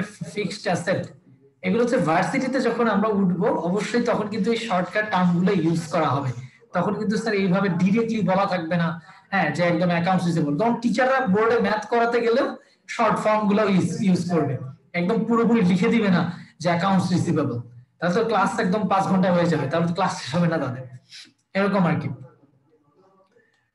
তো সেখান থেকে এখানে এই যে সুন্দর করে স্যার দেয়া আছে, সবগুলো পয়েন্ট দেয়া আছে এখানে। আমরা এর সাথে সাথে এই পয়েন্টটা ইআরপি, ইআরপির কথাটা জেনে রাখবো। ইআরপি হচ্ছে বর্তমানে কমার্সে ব্যবহৃত সবচেয়ে বহুল ব্যবহৃত, কমার্সের মধ্যে সবচেয়ে বহুল ব্যবহৃত এই টার্মটা, সেটা হচ্ছে এন্টারপ্রাইজ রিসোর্স প্ল্যানিং, অর্থাৎ ইআরপি। ইআরপি বোঝাচ্ছে কি কাকে স্যার? ইআরপি বোঝাচ্ছে একটা সফটওয়্যারকে, ইআরপি বোঝাচ্ছে একটা সফটওয়্যারকে, যেই সফটওয়্যারটা একটা প্রতিষ্ঠানের সকল কাজকে, ইভেন অ্যাকাউন্টিং কেও একসাথে করে ফেলে একটা সফটওয়্যারের মধ্যে। জাস্ট তোমাদের বোঝার সুবিধার্থে বলে দেই, সেটা হচ্ছে যেমন আমরা কি করি, জাবেদা দেই, খতিয়ান দেই, রেওয়ামিল দেই, বিভিন্ন আর্থিক বিবরণী তারপর বানাই, কিন্তু এটা হচ্ছে যখন হাতে কলমে করতাম। এখন ইআরপি আসার কারণে, ইআরপি মানে অ্যাকাউন্টিং সফটওয়্যার, ঠিক আছে, এই সফটওয়্যার আসার কারণে এখন এমন হয়ে গেছে অবস্থা, শুধু জাবেদা দিতে হয়, শুধু জাবেদা দিলে খতিয়ান, রেওয়ামিল, আর্থিক বিবরণী, অনুপাত বিশ্লেষণ, মানে সব কিছু একা একা হয়ে যায়। সফটওয়্যার ওই নাম অনুযায়ী কাজগুলো করে ফেলে, শুধু আমাদের কাজ কি জাবেদাটা এন্ট্রি করা, জাবেদাটা এন্ট্রি করা, এইটুকু করলেই হয়। তার মানে স্যার এন্টারপ্রাইজ রিসোর্স প্ল্যানিং কথাটা মনে রাখতে হবে কমার্সের জন্য, যেটা হচ্ছে এখন বর্তমানে বহুল ব্যবহৃত। এখন অনেকগুলো অ্যাকাউন্টিং এর সফটওয়্যার রয়েছে, আপনারা সবাই যখন অনার্স মাস্টার্সে পড়বেন ধীরে ধীরে এই ধরনের সফটওয়্যার গুলো আপনারা শিখতে পারবেন বা শিখতে বলবে। আমাদের ঢাকা বিশ্ববিদ্যালয়ের যে অ্যাকাউন্টিং ডিপার্টমেন্ট সহ অন্যান্য সকল ডিপার্টমেন্টেই ইআরপি ট্যালি সফটওয়্যারটা শেখানো হয়। ওই সফটওয়্যারটা দিয়ে আর কি মূলত কি করা হয়, সবাইকে শেখানো হয় যে কিভাবে আমরা শুধু জাবেদা দিচ্ছি কিন্তু বাকি সব কাজ একা একাই হয়ে যাচ্ছে, করতে হচ্ছে না কষ্ট, এটা মনে রাখতে হবে স্যার। এফএএসবি হচ্ছে ফাইন্যান্সিয়াল অ্যাকাউন্টিং স্ট্যান্ডার্ডস বোর্ড, এটা আমি বলেছিলাম। জেনারেলি অ্যাকসেপ্টেড অডিটিং স্ট্যান্ডার্ডস, আমার জিএএস লাগবে না, আমার প্রয়োজন হচ্ছে IFRS, international financial reporting standards, IASB, এটার প্রয়োজন রয়েছে স্যার। খুবই গুরুত্বপূর্ণ এই টার্মগুলো। এবং দেখেন স্যার এই যে এখানে যে যে প্রতিষ্ঠানের নামগুলো দেয়া রয়েছে, অ্যাকাউন্টিং বডিজ এন্ড অর্গানাইজেশন, এই বডিজ এন্ড অর্গানাইজেশন গুলো কিন্তু আমি আপনাদেরকে প্রত্যেকটা ফুল ফর্ম সহ আলোচনা করে দিয়েছি যে এদের কাজ কি, কোন দেশে রয়েছে। হ্যাঁ, অধিকাংশই হচ্ছে ইংল্যান্ড এবং আমেরিকার, অধিকাংশই হচ্ছে এগুলো স্যার ইংল্যান্ড এবং আমেরিকার। আর এর পাশে অ্যাকাউন্টিং বিভিন্ন ডিগ্রি রয়েছে, বাংলাদেশে অ্যাকাউন্টিং ডিগ্রি রয়েছে, একটু খেয়াল করব আমরা সবাই যে যে পয়েন্টগুলো রয়েছে। এবং বাংলাদেশে আইসিএমএবি সিএমএ ডিগ্রি দেয়, আইসিএমএবি সিএমএ ডিগ্রি দেয়। আর এখানে যে ডিগ্রিগুলো লেখা রয়েছে এই ডিগ্রিগুলো হচ্ছে বিদেশের ডিগ্রি, সিএটি, সিসিএ, এসিসিএ, এফসিসিএ, এগুলো সবগুলো বাইরের ডিগ্রি, বিদেশের, মানে বিদেশের সিএমএ কে এরকম এই ডিগ্রিগুলো থাকে। এটা বাংলাদেশের জন্য না, বাংলাদেশে শুধু আইসিএমএবি সিএমএ ডিগ্রি প্রদান করে থাকে। তাহলে এই রিলেটেড আমরা সকল আলোচনাগুলো করলাম স্যার। তারপর আমি ভ্যাটের বিষয়টা তো অলরেডি আলোচনা করে দিয়েছি আপনাদেরকে, ওখানে ভ্যাট সংক্রান্ত একটা প্রশ্ন একটু আগে দেখলাম এখানে, সেটা হচ্ছে বিক্রয়ের ক্ষেত্রে মূসক, বিক্রয়ের ক্ষেত্রে মূসক বিষয়টা কি? এই যে বিক্রেতার কাছে মূসক কি একটি, বিক্রেতার কাছে মূসক হচ্ছে একটি দায়, বিক্রেতার কাছে মূসক হচ্ছে একটি দায়, কারণ যত ধরনের বিক্রয়কারী থাকবে তাদের জন্য দায়, ভোক্তার কাছে এটি একটি ব্যয়। এখন স্যার আপনাদেরকে আমি ভ্যাটের একটু ম্যাথ দেখিয়ে দিই, যে ভ্যাট থেকে যদি কোনো ধরনের ম্যাথ রিলেটেড কিছু, যদিও আসে নাই, টেনশন করার দরকার নেই, তারপর আমি দেখিয়ে দিচ্ছি কি ধরনের ম্যাথ আসলে আসতে পারে আপনাদের সুবিধার্থে। সেটা হচ্ছে স্যার ভ্যাট রিলেটেড যদি কোনো প্রশ্ন থাকে সেটার জন্য আমাদেরকে অবশ্যই মনে রাখতে হবে ভ্যাটের যত ধরনের কাজ আমরা কলেজে করে এসেছি সবগুলো কাজকে আমরা করে এসেছি একটা অ্যাকাউন্ট দিয়ে, সেই অ্যাকাউন্টটার নাম হচ্ছে ভ্যাট চলতি হিসাব, ভ্যাট চলতি হিসাব। কারণ আমরা তো বিক্রয়কারী, আমরা যেহেতু বিক্রয়কারী, ভ্যাট কিন্তু আমাদের জন্য আয়ও না ব্যয়ও না, ভ্যাট আমাদের জন্য আয়ও না ব্যয়ও না। তো ভ্যাট চলতি হিসাব যে অ্যাকাউন্টটা দিয়ে আমরা ম্যাথ করতাম, ভ্যাট চলতি হিসাবের যদি ডেবিট জেড থাকতো, ভ্যাট চলতি হিসাবের যদি ডেবিট জেড থাকতো, অর্থাৎ আমাদের কাছে আমরা বেশি ভ্যাট দিয়ে ফেলছি, আমরা বেশি ভ্যাট দিয়ে ফেলছি, তখন আমরা এটাকে মূলত চলতি সম্পদে দেখাই, চলতি সম্পদে দেখাই, কিন্তু অ্যাকচুয়ালি যে এটা সম্পদ তা কিন্তু না, অ্যাকচুয়ালি আমরা বেশি দিয়ে ফেলছি ভ্যাট কোন বছরে, এই বছরে আমরা এখন ভ্যাট একটু বেশি দিয়ে ফেলেছি, ততক্ষণ পর্যন্ত এটা ডেবিট জেল প্রকাশ করবে। তো মানে এটা আমাদের সম্পদকে বোঝাচ্ছে। বাট যদি আমরা পণ্য বিক্রয় করে বেশি ভ্যাট পেয়ে যাই, সেটাও তো আলটিমেটলি সরকারকে দিয়ে আসতে হবে। হ্যাঁ, তাহলে সেটা যদি ভ্যাটের যদি ক্রেডিট জেল হয়, ভ্যাটের যদি ক্রেডিট জেল আমরা দেখতে পাই, তাহলে খেয়াল করবো স্যার, ভ্যাটের যদি ক্রেডিট জেল দেখতে পাই তাহলে সেটাকে আমরা কিন্তু দিয়ে দিতাম চলতি দায়ের মধ্যে। যদি আমরা কলেজে কি করেছি মনে পড়ে, সেক্ষেত্রে খেয়াল করে দেখবো, ভ্যাট যখন আমরা ডেবিট যে ছিল তখন সেটা চলতি সম্পদে দিতাম, বাট নট চলতি সম্পদ। এটা আসলে সম্পদ না, কারণ আলটিমেটলি তো আমার সব টাকা জিরো হয়ে যাবে, আমার তো থাকবে না একদম। ভ্যাটের চলতি হিসাবে যদি ক্রেডিট জেল হয়, তার মানে হচ্ছে আমার চলতি দায়, চলতি দায় দেখাবো, কিন্তু এটা চলতি দায় না, কারণ এটা আমাকে আলটিমেটলি সরকারকে দিয়ে দিতে হবে, খুব দ্রুতই দিয়ে দিতে হবে, কারণ আমার কাছে রাখতে পারবো না। এখন ভ্যাটের যে বিষয়টা ম্যাথমেটিক্যাল টার্ম থেকে প্রশ্ন আসতে পারে, সেটা হচ্ছে ভ্যাটের যদি বলে যে ভ্যাটের হচ্ছে গিয়ে ভ্যাট সহ পণ্য ক্রয়, তাহলে ভ্যাট নির্ণয় করতে বলতে পারে, ভ্যাট নির্ণয় করতে বলতে পারে। এটা হচ্ছে জাবেদার জন্য ভ্যাট নির্ণয়। এখনো আসে নাই প্রশ্ন, নো ওয়ারি, আমি আপনাদের জানানোর উদ্দেশ্যে শুধু লিখতেছি যে ভ্যাট চলতি হিসাবে ভ্যাট নির্ণয় থেকে যদি কোনো প্রশ্ন এসে থাকে তখন কি করতে পারবো। স্যার ভ্যাটের ক্ষেত্রে পণ্য ক্রয় বা বিক্রয় সেম জিনিসটাই কিন্তু বোঝাচ্ছে, একটা বোঝালে কিন্তু পুরো দুটো জিনিসই সিচুয়েশনে আমরা বুঝতে পারবো সবাই। সেটা হচ্ছে স্যার ভ্যাট নির্ণয়ের ক্ষেত্রে ভ্যাট যদি এভাবে বলা থাকে যে পণ্য ক্রয়, স্যার দুঃখিত, এভাবে যদি বলা থাকে পণ্য ক্রয় 10,000 টাকা, হ্যাঁ, ভ্যাট দিতে হবে, ভ্যাট তো 15%, কিছু বলা না থাকলেও ভ্যাট 15%। স্যার পণ্য ক্রয় করেছি 10,000 টাকা, যার জন্য আমাকে ভ্যাট দিতে হচ্ছে 15%। এই কথাটা একটু খেয়াল করি স্যার, ভ্যাট দিচ্ছি আমরা, পণ্য ক্রয় করেছি 10,000, ভ্যাট হচ্ছে এর মধ্যে 15%। এক্ষেত্রে আমাদের জাবেদাটা কি হতো? এক্ষেত্রে আমাদের জাবেদা হতো এইভাবে যে পণ্য ক্রয় করেছি কিন্তু 10,000, আবার ভ্যাট দিয়েছি 15%, তার মানে 10,000 টাকা 15%, অর্থাৎ 1,500 টাকা। অর্থাৎ এখানে স্যার ক্রয় হিসাব ডেবিট, ক্রয় হিসাব ডেবিট 10,000 টাকা, ভ্যাট চলতি হিসাব ডেবিট, ভ্যাট চলতি হিসাব ডেবিট 1500 টাকা, আর নগদান ক্রেডিট, নগদান ক্রেডিট হচ্ছে 11,500 টাকা। মানে স্টুডেন্টরা এই জায়গাটাতে ভুল করে একটু, ওরা বুঝে উঠতে পারে না যে ভ্যাটের টাকাটা কিন্তু আলাদাভাবে এসে অ্যাড হবে। অর্থাৎ আমরা যখন ভ্যাটটা প্রদান করতেছি, আমরা যখন ভ্যাটটা প্রদান করতেছি, আমি কিন্তু শুধুমাত্র পণ্যই কিনছি 10,000 টাকা, আমি শুধু পণ্যই কিনেছি 10,000, আর ভ্যাটটা বাইরে বলা আছে। ভ্যাটটা কিন্তু বলে নাই যে ভ্যাট সহ পণ্য ক্রয়, এভাবে কিন্তু বলে নাই। ভ্যাট সহ পণ্য ক্রয় বললে তখন ওর ভিতরে থাকতো, সেটা আলাদাভাবে বের করতাম। কিন্তু যদি ভ্যাটের টাকাটা আলাদাভাবে বাইরে দেওয়া থাকে, সেক্ষেত্রে আমাদের কাজ কি? সেক্ষেত্রে আমাদের কাজ হচ্ছে যে স্যার ভ্যাটের টাকাটা আলাদাভাবেই ধরতে হবে। আচ্ছা, যেহেতু আমি 10,000 টাকার পণ্য কিনে নিয়ে আসছি, 10,000 টাকার ক্রয় হিসাব ডেবিট, আর ভ্যাট চলতি হিসাব, ভ্যাট যেহেতু দিয়ে আসছি আমি, ভ্যাট যেহেতু আমি দিয়ে আসতেছি কেনার সময়, তাহলে আমি এটা আমার জন্য সম্পদের দিকে যাবে, অর্থাৎ ভ্যাট চলতি হিসাবে ডেবিট দিকে থাকবে এটা। হ্যাঁ, তাহলে আমার জন্য হচ্ছে এটা ভ্যাট চলতি হিসাব ডেবিট 1,500 টাকা। ভ্যাট যদি আমরা দেই, এটা আমার ভ্যাট চলতি হিসাবে ডেবিটে যায়, আর ভ্যাট যখন আমরা পাই তখন ভ্যাট চলতি হিসাবে ক্রেডিটে যায়। এখন নগদান হিসাব ক্রেডিট, কারণ কি স্যার এই 11,500 টাকার ভিতরে এই 1,500 এখন আমার থাকলো, এবং ক্রয় করেছি 10,000 টাকা, এই পুরোটাই আসবে। যাবে তাহলে লিখেও রাখতে পারো চাইলে। এছাড়া পণ্য ক্রয়ের এই বিষয়টা ছাড়া যদি এভাবে প্রশ্ন আসে কখনো যে আমাদের ভ্যাট নির্ণয় করতে হবে, অ্যাকচুয়ালি হচ্ছে কি ক্যালকুলেটর প্রয়োজন হয় এই বিষয়গুলো করতে গেলে। তারপরেও যদি এরকম লেখা থাকে যে পণ্য ক্রয়, আমি জাস্ট দেখাচ্ছি আপনাদের বোঝার সুবিধার জন্য, পণ্য ক্রয় যদি বলা থাকে ভ্যাট সহ, ভ্যাট সহ, আচ্ছা আমি যদি একটু ম্যাথমেটিক্যালের সুবিধার্থে আমি ওই টাকাটা একটু সহজ নেই, পণ্য ক্রয় ভ্যাট সহ 11,500 টাকা, পণ্য ক্রয় ভ্যাট সহ 11,500 টাকা।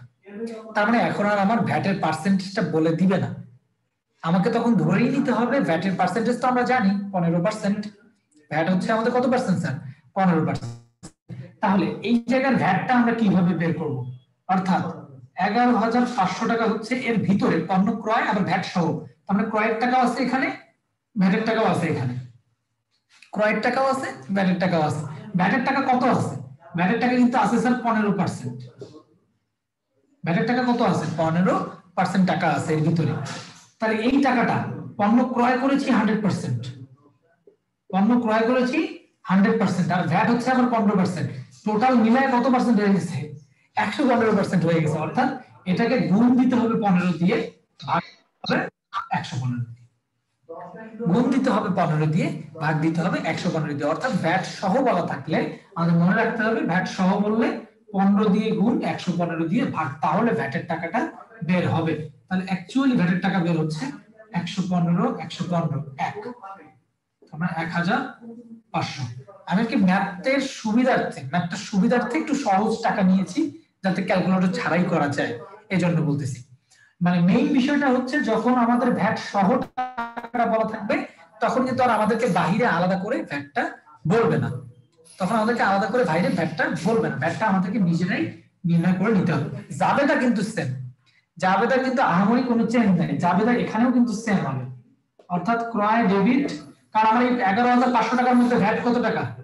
11,500 টাকার মধ্যে তো আমার ভ্যাটই 1,500 টাকা, তার মানে আমার ক্রয় ডেবিট অবশ্যই 10,000 টাকা। আর ভ্যাট চলতি হিসাব ডেবিট, ভ্যাট চলতি হিসাব ডেবিট হচ্ছে 1,500 টাকা, আর নগদান ক্রেডিট 11,500, 11,500 টাকা। স্যার একটু বোঝার চেষ্টা করব যে আমাদের জাবেদাতে চেঞ্জ নেই, শুধু যা চেঞ্জ হচ্ছে আমাদের একটু ম্যাথ গুলো করার সময় চেঞ্জ। কিভাবে? কারণ আমাকে তো এই ভ্যাটটা নির্ণয় করতে হবে, ভ্যাটটা নির্ণয় না করলে তো আমি ক্রয়ের মূল্যটা পাবো না। আমার ক্রয় ভ্যাট সহ 11,500, আমার ক্রয়টা হচ্ছে ভ্যাট সহ 11,500 টাকা। তাহলে সেক্ষেত্রে আমরা স্যার অবশ্যই যদি আমরা এই ভ্যাটটা আগে বের না করি তাহলে কিন্তু আমার এখানে ক্রয়ের টাকাটা বের হচ্ছে না। আমি যখন ভ্যাট বের করলাম যে 1,500 টাকা আমাদের কাছে ভ্যাট রয়েছে, তখন আমরা ইজিলি বের করতে পারলাম, তার মানে 10,000 টাকা হচ্ছে পণ্য ক্রয় রয়েছে।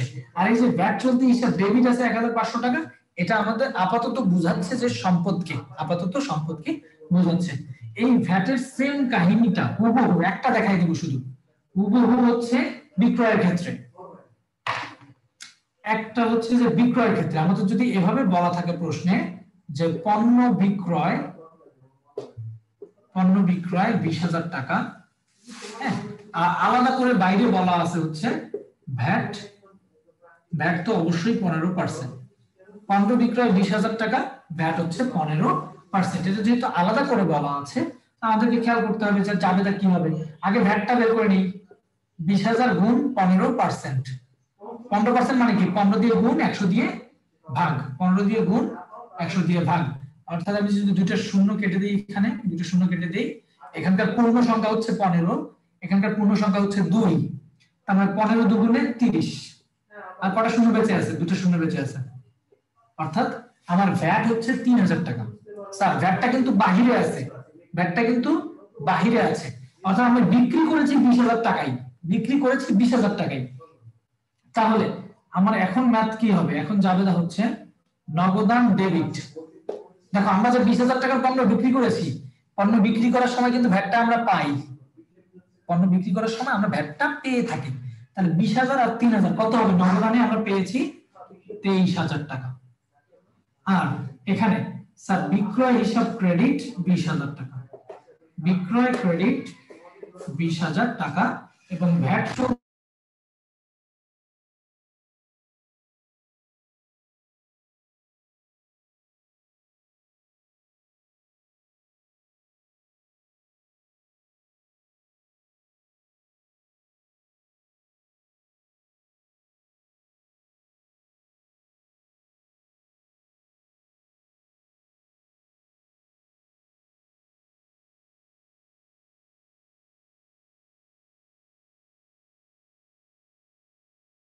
আমাদের কি স্যার বুঝতে পেরেছি কিনা একটু আমাকে টেক্সটে জানান।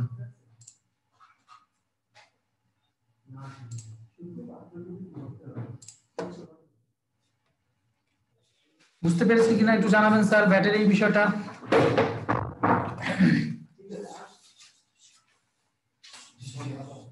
আচ্ছা।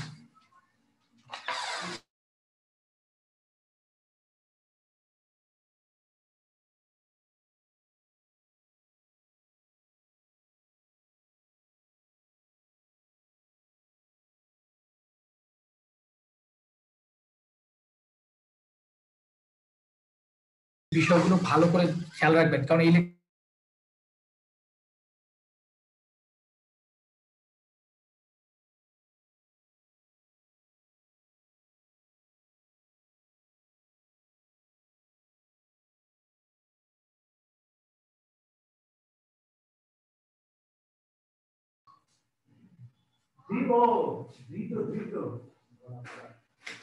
কোনো কোশ্চেন থাকলে হ্যান্ড রেজ করে কোশ্চেন করতে পারবেন।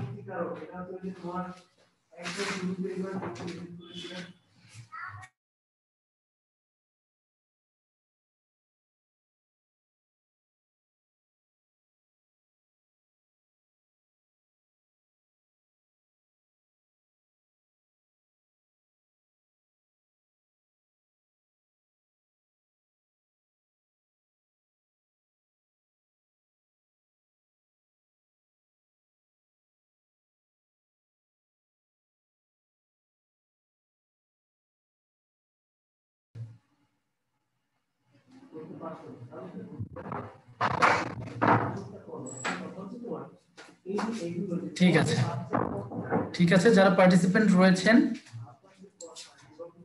তাদের উদ্দেশ্যে বলছি যে হ্যাঁ, অ্যাকাউন্টিং বিষয়টা অলরেডি কিন্তু 5 নাম্বার লেকচার আজকে হয়ে গেল। আপনারা সবাই খেয়াল রাখবেন যে 5 নাম্বার লেকচার পর্যন্ত যেহেতু শেষ হয়ে গেছে, পড়াশোনার কিন্তু আসলে দৌড় শুরু হয়ে যাওয়ার কথা আপনাদের সকলেরই।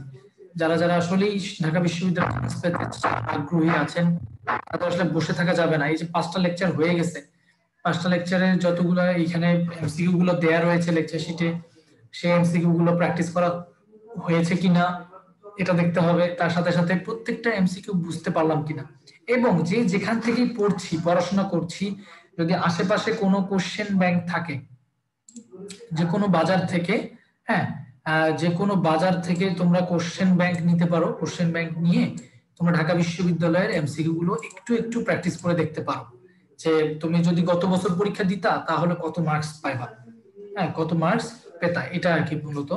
যে তুমি যদি প্র্যাকটিস করবা ঢাকা বিশ্ববিদ্যালয়ের প্রশ্নগুলো, যে গত বছরের প্রশ্ন বা তার আগের বছরের প্রশ্নগুলোতে, যেহেতু ঢাকা বিশ্ববিদ্যালয়কে বারবার কপি করে, ঢাকা বিশ্ববিদ্যালয় নিজেকেই কিন্তু সবসময় কপি করে করে প্রশ্ন দেয়, এবং এই প্রশ্নগুলো একদম এক্স্যাক্টলি মনে রাখতে হবে সেই প্রথম দিন থেকে।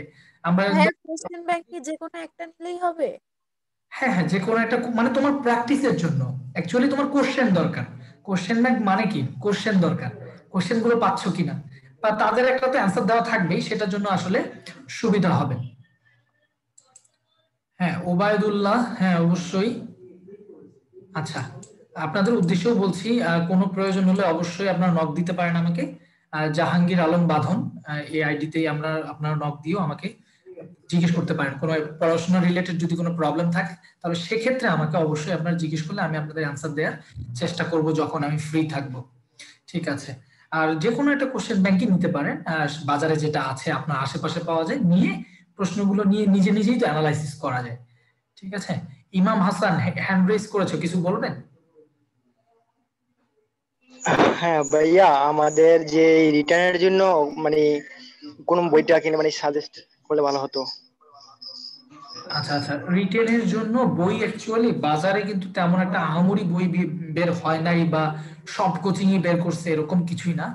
আমি মনে করি যেহেতু ঢাকা বিশ্ববিদ্যালয় ঘোষণা দিয়েছে যে পাঠ্য বই থেকে তারা প্রশ্ন করবে, পাঠ্য বই থেকে তারা প্রশ্ন করবে, এটা বলেছে কিন্তু ঢাকা বিশ্ববিদ্যালয়। এবং তোমাদের যে লেকচার শিট গুলো আছে একটু খেয়াল করে দেখো, তোমাদের লেকচার শিট গুলোতে কিন্তু সুন্দর করে লিখিত টার্ম গুলো সব দেয়াই আছে, যেগুলো আসার মতো পরীক্ষায়, যেগুলো আসার মতো লিখিত তোমাদের লেকচার শিট গুলো সেভাবেই তৈরি হয়েছে। অর্থাৎ তুমি যদি এরকম 100% শিওর হও যে তোমার লেকচার শিটে যা আছে সব পারবা, ঠিক আছে। আমি যদি এখনই জিজ্ঞেস করি যে আমাকে কোশ্চেনটা করেছো যে সমন্বয় দাখিলার উদ্দেশ্য কি, অ্যান্সার দিতে পারবা না দেখে? ভাইয়া বকেয়া আয় ব্যয় সমন্বয়ের জন্য সমন্বয় যাকে দেওয়া হয়। তারপর 5 মার্কের কোশ্চেন, 5 মার্কের বলতে হবে না, এক লাইনে শেষ হবে না তো। না ভাই, আরো আছে তো।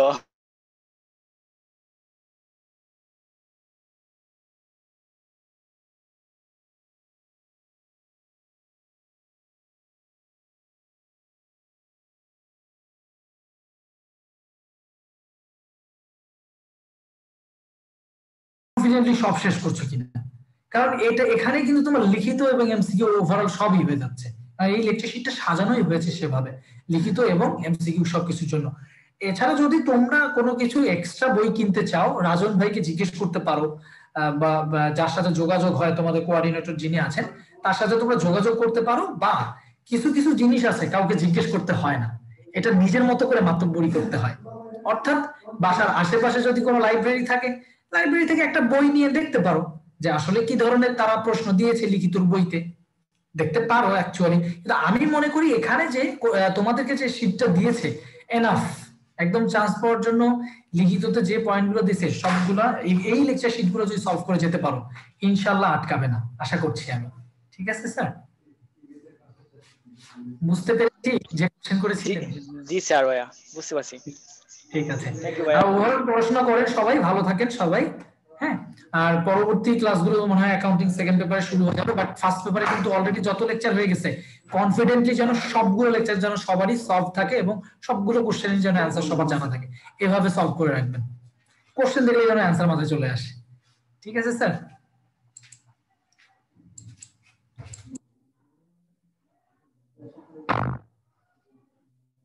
আর আপনাদের আর কোনো কোশ্চেন আছে কিনা আপনাদের?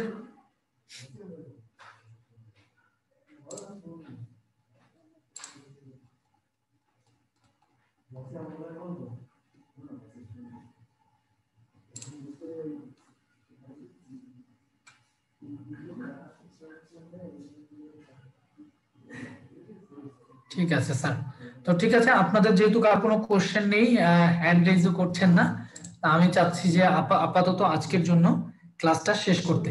ঠিক আছে স্যার, আপনারা এখন লিভ নিতে পারেন চাইলে। আমি একটু রাকিন ভাইকে নক দেই যে ক্লাসের ওভারঅল সবকিছু শেষ হয়ে গিয়েছে।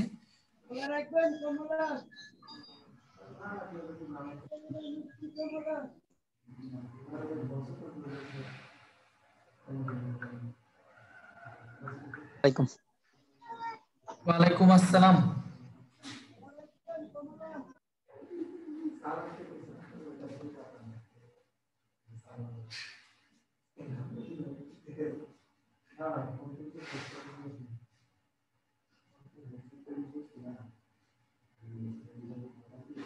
আমার এফবি আইডিটা হচ্ছে জাহাঙ্গীর আলম বাঁধন, এই নামে আইডিটা রয়েছে, জাহাঙ্গীর আলম বাঁধন। ভাইয়া রেকর্ড ক্লাসটা একটু দি 4 রইছে আমাদের আজকে কোনটা? আজকে তো লেকচার 5 হলো না? না, রেকর্ড ক্লাস 4টা পাইছি নাকি ভাইয়া? ও আচ্ছা আচ্ছা আচ্ছা, ঠিক আছে, আমি দেখি রেকর্ড 4। আচ্ছা আচ্ছা স্যার, জানাচ্ছি আমি, আমার কাছে আছে কিনা এটা জানিয়ে দিচ্ছি আপনাদেরকে। জি ভাই, দিয়ে দিলে ভালো হয় একটু। ঠিক আছে, ঠিক আছে, তোমাদেরকে অসংখ্য ধন্যবাদ। আমি পাচ্ছি না রাকিন ভাই বা রাজন ভাইকে, কাউকে পাচ্ছি না তো অনলাইনে। আপনারা হচ্ছে গিয়ে রেকর্ডিং পাবেন, অসুবিধা নাই। রেকর্ডিং যেগুলো আমাদের কাছে আছে পেয়ে যাবেন, একটা একটা করে দিতেছি আপলোড। আচ্ছা আচ্ছা আচ্ছা, ঠিক আছে, ঠিক আছে রাকিন ভাই। হ্যাঁ হ্যাঁ, আমার ক্লাস শেষ হয়েছে আজকের। ওকে, থ্যাংক ইউ ভেরি মাচ। ঠিক আছে ভাই, আসসালামু আলাইকুম, ওয়ালাইকুম আসসালাম। আল্লাহ হাফেজ।